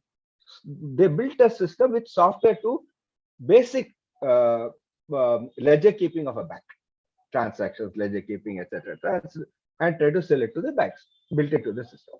So there is one of my former students who was given the charge to sell these to banks, and once they rang me, Professor, please bless me, give me, I have the fortune of, even seniors keep asking me, I have that relationship with many students. I'm going for a very big, I don't know the name of the bank, okay, a very big bank, and I'm going to sell these. Today, I'm going to them, I have your blessing. I said, certainly, principal, I don't have to teach you anything. So in the evening, he called me up. Professor, thank you very much. I sold 20 machines to them. Fine, I was very happy. It happened that one of the general managers I knew personally, and he was a HR general. So I asked him, hey, I believe you people bought 20 machines. So what are you going to do? Is this going to be useful to you? He said, Jagdish, I don't know much about these things, but other general managers said yes. So I also signed on this. And I'm sure every one of them were done because you won't believe it, those systems which were bought 20 were never used in that bank. So what prevented these people saying, okay, pass on the information? What prevented these people to just ask questions?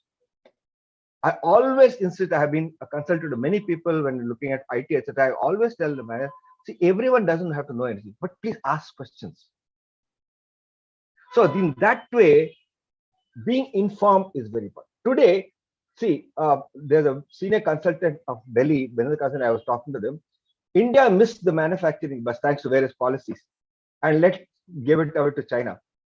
Today, we have an opportunity with Industry 4.0 coming to the picture. We can jump. We can go straight away with Industry 4.0 model. And why don't you do that? He also, yes, that's a very good idea. But who's going to wake up? How many people are prepared to look at what Industry 4.0? How many people invest in that? Do we have that? So Industry 4.0 is basically using technology and mostly IoT to manufacture complete. So where connectivity is where the machines talk to each other instead of human beings talk to each other, and we can do quite a lot of things. Why can't we get informed ourselves about that? Okay, I was earlier talking about systems. So where the information comes, I'll tell you. Living systems, organizations are living systems. So are human beings. The difference between human beings and organizations, human beings are natural systems, organizations are managed systems. But look at how the human being, nature has designed, manages itself. Your finger touches a hot spot, immediately brain sends a signal to the finger to remove your hand. You have no idea what, this is what I call decentralized operations, centralized control. How does this happen? Very strong information network that is there. The respiratory system, the circulatory system, there's no hierarchy between them, but they synchronize each other's operations. How? Exchanging information, right? So this exchange in natural systems already there. In man-made systems, what happened? This, though there was exchange of information, systems were so simple that you never noticed this information exchange was happening. Today, as systems become complex, it becomes a need to consciously realize what kind of information needs to be exchanged in whatever format. Technology, manual, systems, the various organized structure, etc. I would like to leave you with just one thing. Extending to this complexity itself, okay, we often feel leaders have to face very complex issues. But you know that quite often for complex problems, solutions can be very simple, provided you apply your mind in it. So what we do in systems theory is we divide into three levels: systems philosophy, systems management, and system analysis. Systems philosophy, where you understand what is the purpose of this. See, every system I told you has a purpose. The ship has a goal, and the ship has to move. And that's why you join it. What is that purpose of the system? Given that purpose, what all can we put together to achieve that purpose? That is cognitive level, that is philosophical level. You don't talk about nitty-gritties.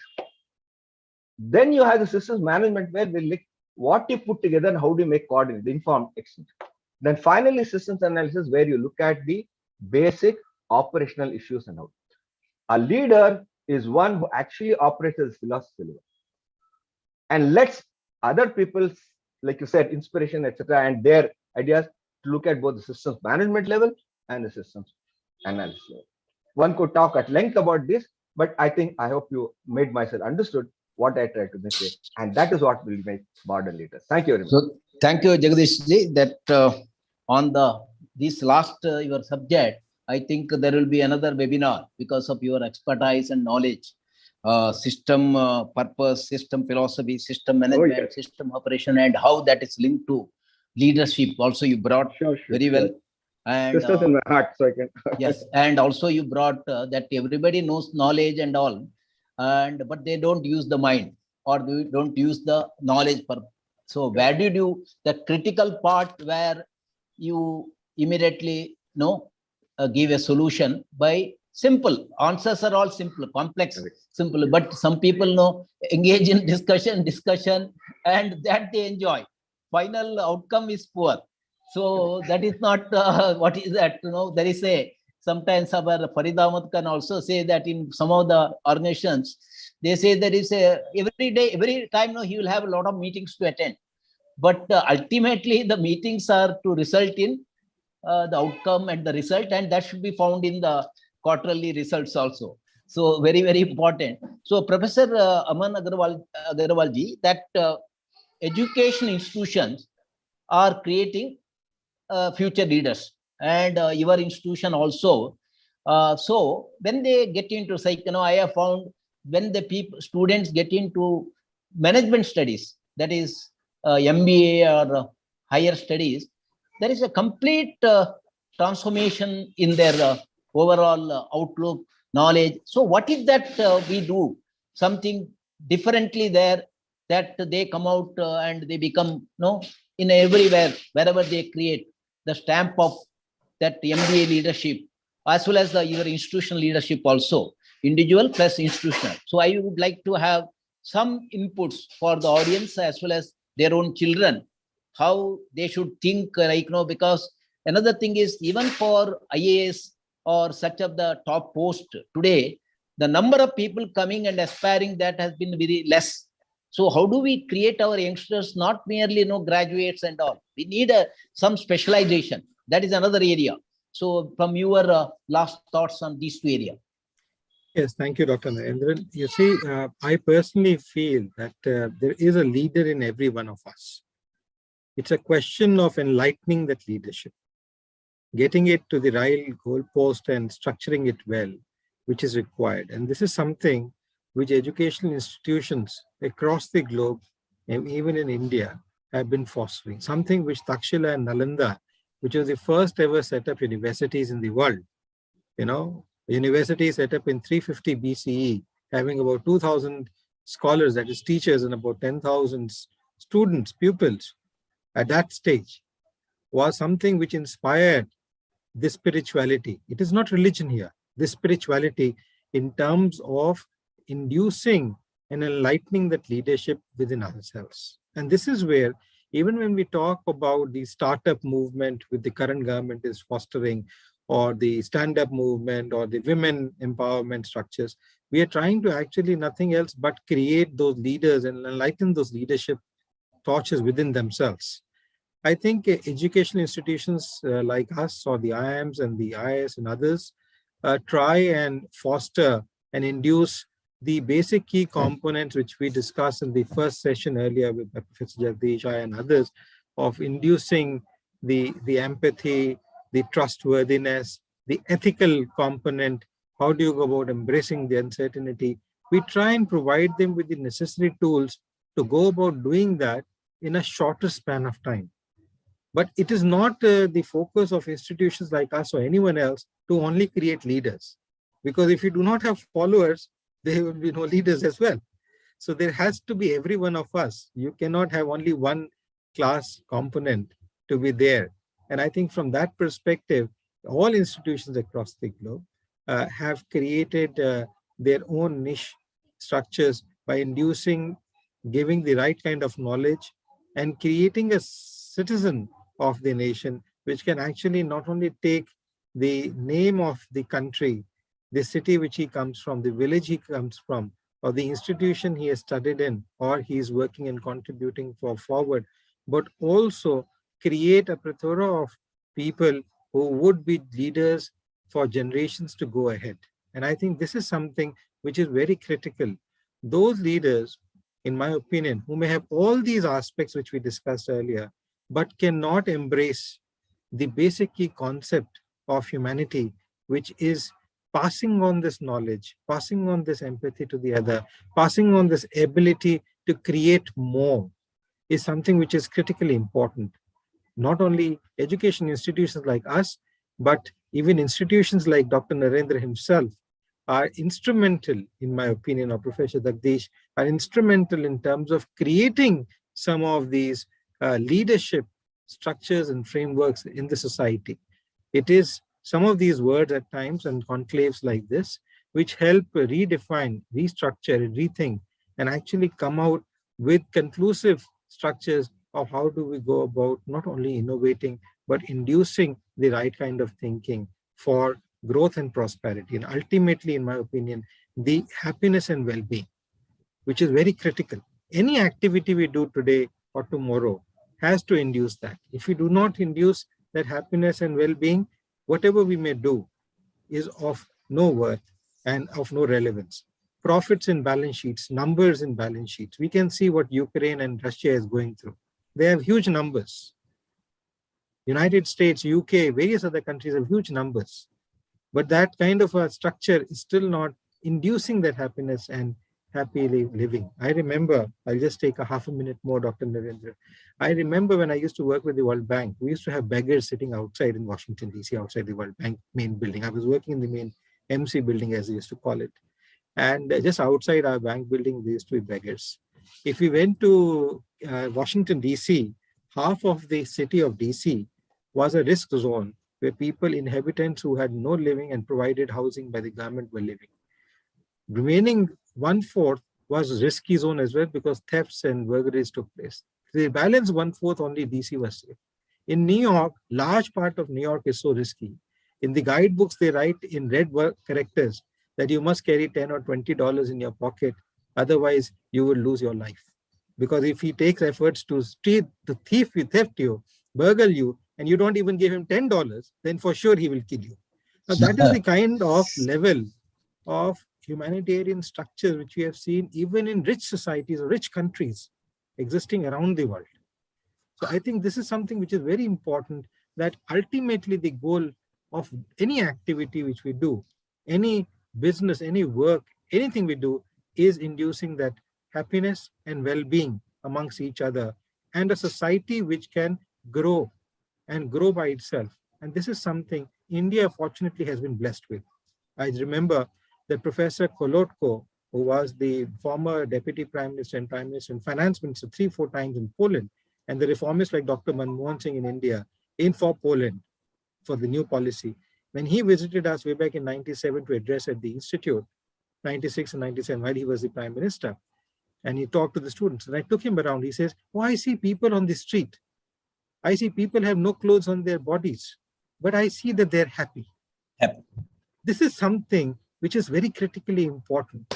So if we are able to induce and enlighten with words like you and Professor Jagdish and other institutions coming together, creating platforms and disseminating information, I think we will do good for the world at large.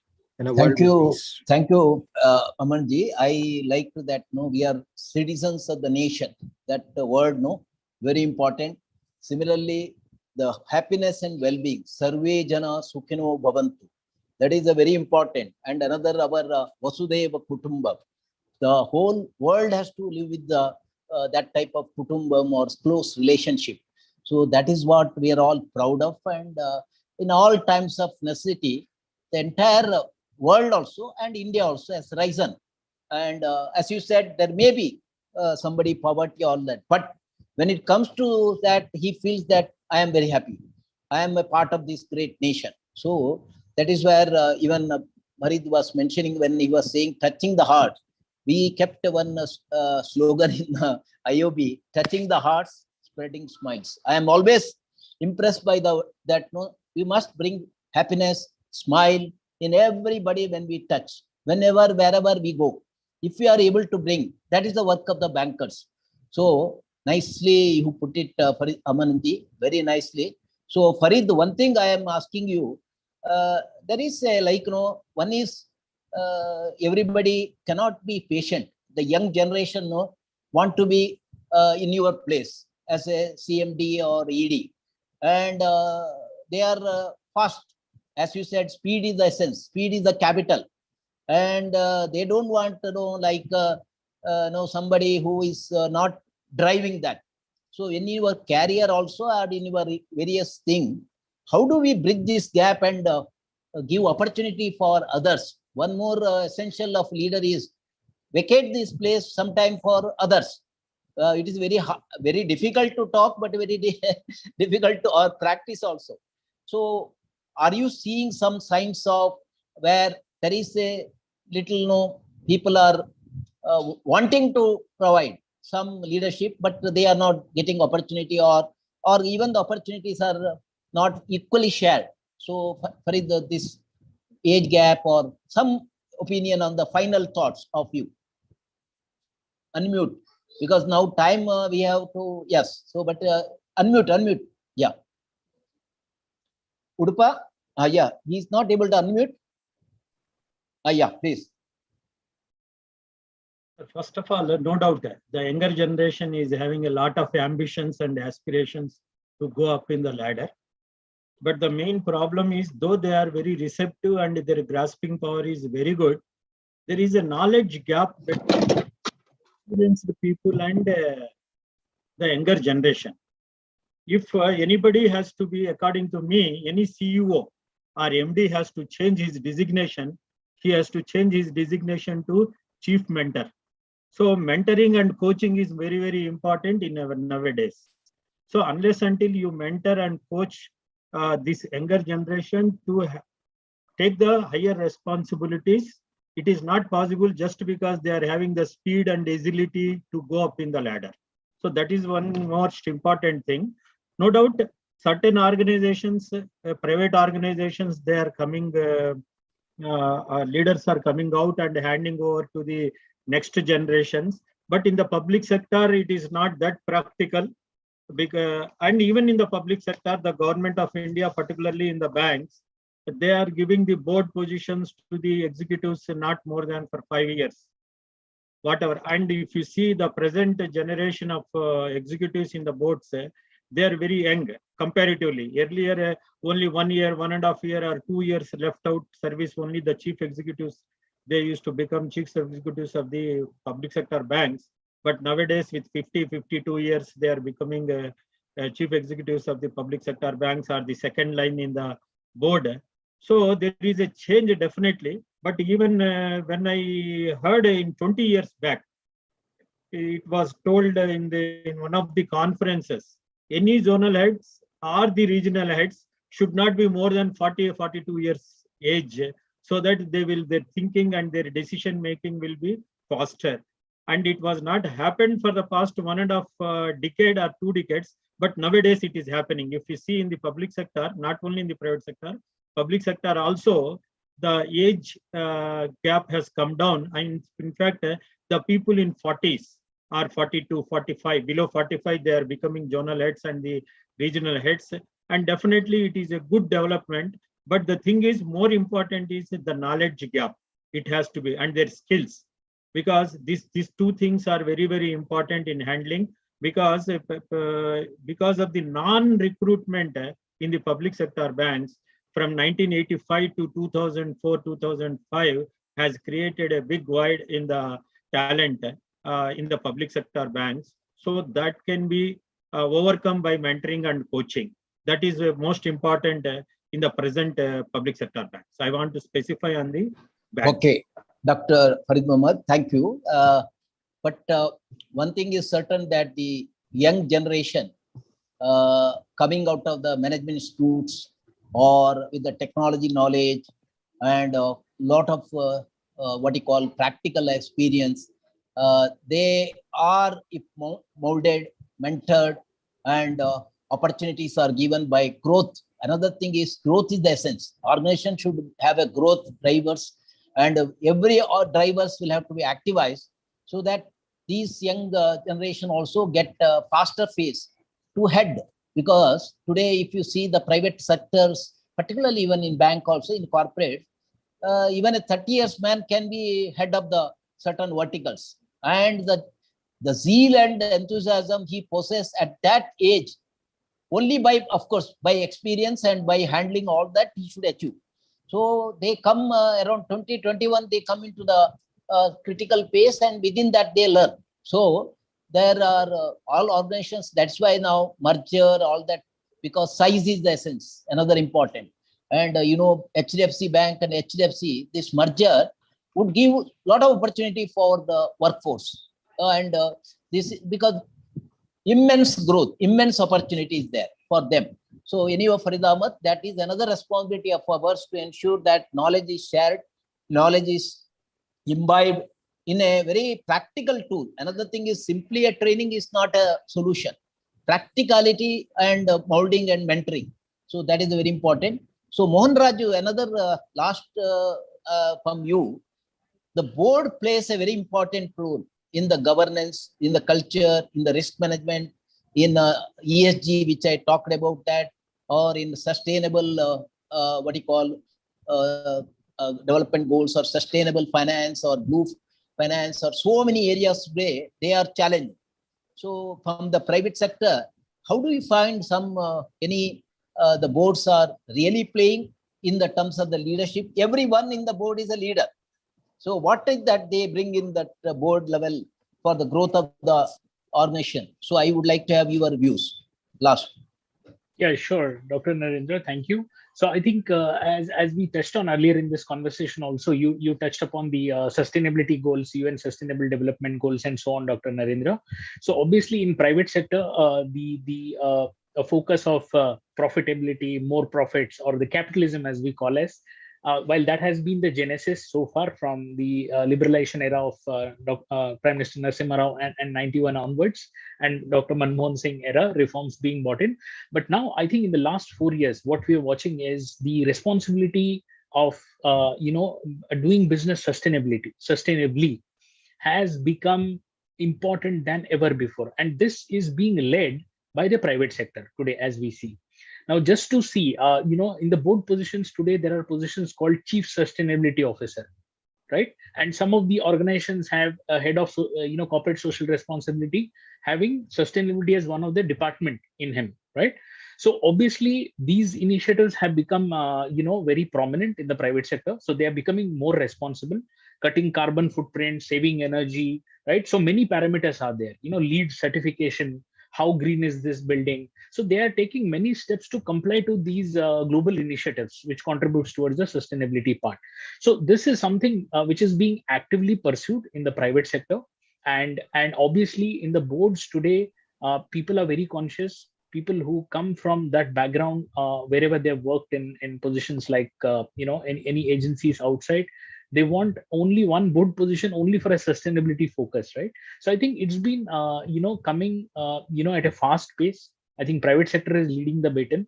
And I think as a country also, with our Prime Minister's, speech in the COP26 in November 26, I think India is also leading the way in terms of how a developing nation like India can show the world how you can develop by being responsible and being sustainable, right? So I think it's a huge responsibility. Private sector definitely leading the way, and more mentors at the board level are more welcome today. And yes, I think this becomes an increasing focus as we move forward from the private sector point of view. Dr. Narendra.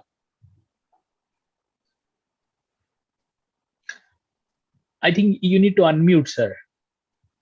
A parliamentary committee which has recommended that the most of the public sector, central public sector undertaking should have a board who are really knowledgeable of that particular activity which is done by that organization. And they found that somewhere we accommodate, maybe I have got to mention that it is mentioned some of the IAS officer, IFS officer or somebody were all there, but they don't know that area.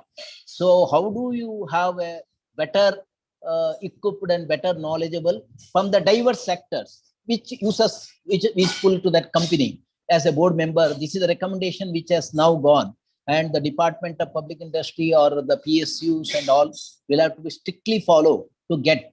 So people like all of us or you also, anybody. See, one more thing I am finding that we don't have inventory of all the knowledgeable people. There must be government and the private sector, all we have to make a some inventory. And there are, of course, placement organizations and all, but some of the such knowledge is being underutilized or experience is underutilized. So we need to have that widely distributed in all corporates. We have suppose 1,000 listed corporate, they must have a very best of the board members. So to get into the higher mode of performance, and also the CSR and social aspects. Anyhow, now Sanjay ji, आपका last भी आपका है. तो इसमें क्या है? Some ordinary people bring extraordinary results. So you have heard shoe care. The difference, there is always a difference in winnability. Similarly, some corporates do substantially better than some corporate. So what is the, and that the level of 5 leadership, which we heard in good to great.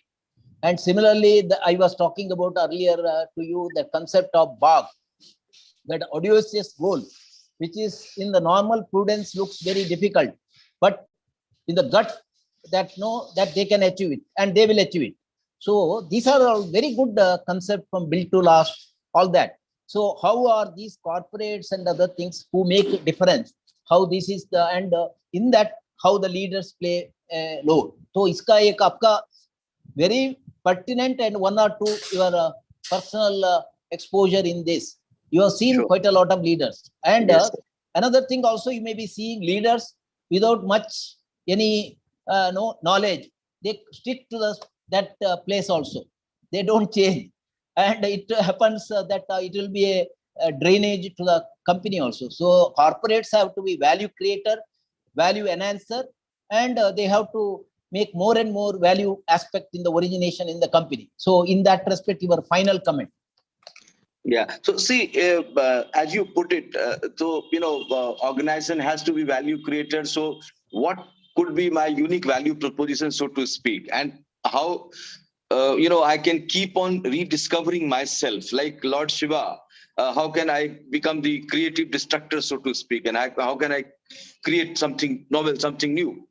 But the problem is that for doing that, leaders need to build the capabilities and have to be sensitive and cognizant about the continual disruptions. Okay, so what I have seen that on one side, these great leaders or great organizations, they have visionary leader who would be kind of, who would be envisioning to reach the stars, so to speak. But then same time, they would kind of, give that vision to transfer that vision, that excitement to the, the employees of the company. I remember, I was fortunate enough to work with Mr. Rajiv Dubey. And in my early days, he said that, Sanjay, you have huge potential to reach star. So that is the characteristic of great leaders. The way they treat customers, same way they would like to treat their employees. They would like to build that confidence, that competencies. and compassion, I would say. So that is the difference I have seen. Thank you, Sanjay ji. Really, that is very important. See, like, quite a lot of time when we have expressed some of our own colleagues that you have a long, means you have a definitely a role to play and you are a greater future leaders. And I have seen such of the youngsters have really taken that into their stride and they have made a difference and they have become great leaders. So as you said, Raju Dubey, he's a great human resource leader as well as a business leader, and he has inspired you. And even to openly recognize and compliment and give you that killing spirit, that is also needs a great quality. So thank you very much. I think this particular discussion from all of you five very distinguished and knowledgeable people like you, and this is we'll have to put on the various social media so that people can really value your such a proposition which you are given in this program. And I am sure that Rotary District 318 as well as NCube collaboration, all of us are very grateful to you. Now, as a protocol, I request our governor, district governor, Rotarian Ravindra Bhatt, to give his concluding remarks. Sir, you are there, sir? Ravindra Bhatt is there? I'm here. Good evening, sir. Yeah. No, before that, I think Ravindra Bhatt will be talking. Yeah, because he's governor is there. No, let him talk. Yeah, after that, your there. vote of thanks, please. Yeah. Okay. Yes, sir. Sorry.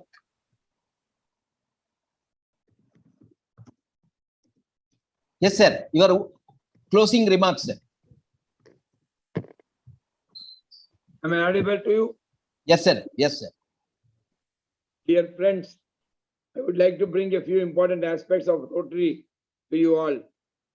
Rotary International is an organization serving the society from 1905. We are 117 years in service to society with more than 14 million Rotarians in the world and more than 1.6 lakh Rotarians in India. We serve the society in 7 focus areas, maybe health, literacy, environment, water and sanitation, promoting peace, etc., etc. Our major success is our effort from 1985 in eradicating the polio from this world. But for Pakistan and Afghanistan, there is no polio in the entire world. In Rotary, as you all know, every Rotarian is a leader or a master in his profession or vocation. But this seminar or webinar was organized to Rotarians to develop the leadership qualities. According to me, a leader is a person who makes the other a leader. This is what we have tried today to do. And if we are successful in making one person a leader, the effort put by the organizers is worth. A leader is a person who maintains the time, that is to be on time, commence the program on time, and finish it on time. Leadership is not a position, it is the responsibility taken by a person on behalf of the organization. A person who fulfills the requirement of the organization is a leader. A leader should have a very good communication skills. He should take everyone together and work together. Most important is that he should have self-confidence to solve the problems. Because every problem has got a solution, every question has got an answer. To conclude, in this age of digital disruption, leadership needs to evolve to embrace new approaches demanded by the digital economy. This is not about forgetting the traditional approaches, but building on them. You could call this two-speed leadership. Successful leaders in the digital era prosper most with a new focus on collaboration. With collaboration, it's actively ensuring this happens. With courage, it's being able to make the difficult decisions, often very quickly with many unknowns. And with culture, it's extending the vision to a passion for staff to own and drive. The speed and nature of the change we experience now warrants this, and when traditional leaders are afraid of technology or don't quite understand the opportunities or threats it brings, the difference required in leadership becomes much clearer. Leadership has become an essential component for a successful change in any organization in facing the ever-contentious market competitiveness. Thus, in my opinion, Transformational leadership style can help to reduce resistance to change, as resistance to change can be one of the many reasons for the failure of change initiatives. Hence, it is crucial to go deeper in this field while observing organizational change. All these things were briefed and addressed by the eminent speakers today, like Professor S. Jagdish, Mr. Mohan Raj, Dr. Aman Agarwal, Dr. Sanjay Jha, Dr. Farid Ahmad, under Dr. M. Narendra, who was the moderator for today's online seminar. Thank you one and all the speakers and also the moderators. My hearty congratulations to the district chairman, leadership development, Ramesh Rao, president and members of Rotary Suratkal, who hosted this program and organized such a wonderful webinar, and who attended this seminar will definitely take home a good input, which will be very useful in the future. I thank you, the organizers, for giving me an opportunity to address, and also all the delegates for hearing me patiently. Once again, we'll meet later on for further webinar meetings. Thank you very much. Thanks a lot. Thank you, sir. And really, Rotarians are famous for service activities, and also they are very particular about time management. And also, of course, you also gave quite a lot of aspect of the leadership also. And I'm happy or thankful to Rotary for giving us an opportunity to bring this program. And now I request our Ravindra Bhatt, who is the Assistant Governor, to give the vote of thanks. Good evening, everybody. I wish I'm audible. Yeah. Yes, you are. I wish I'm. Good evening, everybody. So this is a unique program which we have launched under the leadership of our Rotarian District Governor Ravindra Bhatt. I thank Ravindra Bhatt for giving us this opportunity to host this seminar on leadership on the changing landscape. And I wish to place my thanks for our president, Rotary Club Suratkal President, Rotarian Chandrakant Marathe, for also giving us this opportunity to host this event. And we have got the eminent speakers like Professor Jagdish, who has given us a lot of inputs into what the leadership, how the leader should be. And he's a professor in, I am an ex-professor in I am Bangalore. I thank you very much for giving us so a lot of inputs on leadership. And secondly, we have got Dr. Aman Agarwal, Professor of Finance, Indian Institute of Finance. He has also given us a lot of inputs on leadership. Thank you for your speech, sir. And we have got Dr. Farid Ahmad, ex-director, Punjab and Sindh Bank. He has given us a lot of good inputs on the leadership. I thank you on behalf of the Rotary RI District 3181. And we have got Mohan Raju, Vice President of Reliance Geo Information and Communication Limited. He has given practically has given us a lot of inputs and how the leadership should be. And his state of that is visionary, who makes it a reality, is a real way of executing the vision. And we need a lot of visionaries for leadership in our country especially.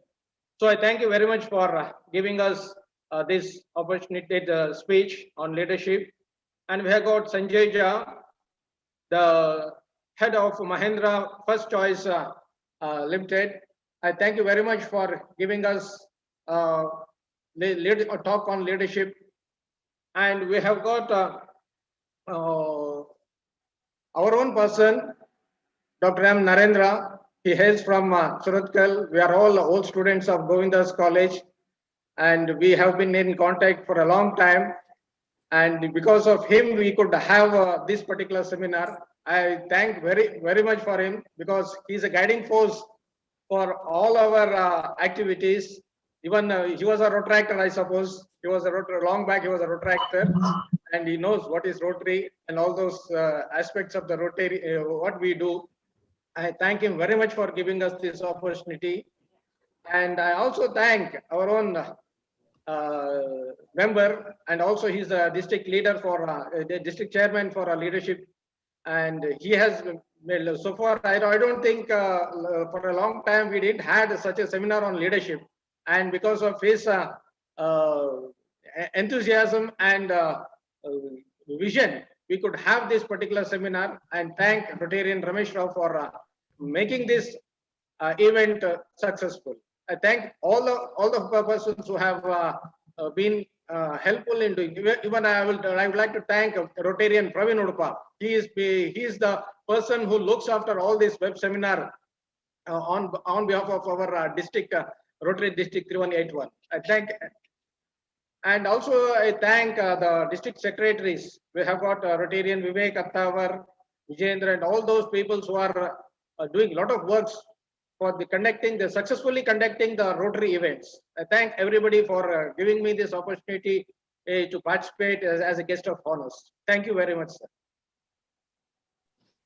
Thank you all, and I'm particularly thankful to all our great participants. As one time around 90 people, and all the big professors, VIPs, and others, Rotarians also from elsewhere state also, and all of them have come, and they are our ambassadors of leadership. Thank them very much. Thank you, everybody. Let us also have similar programs in the future.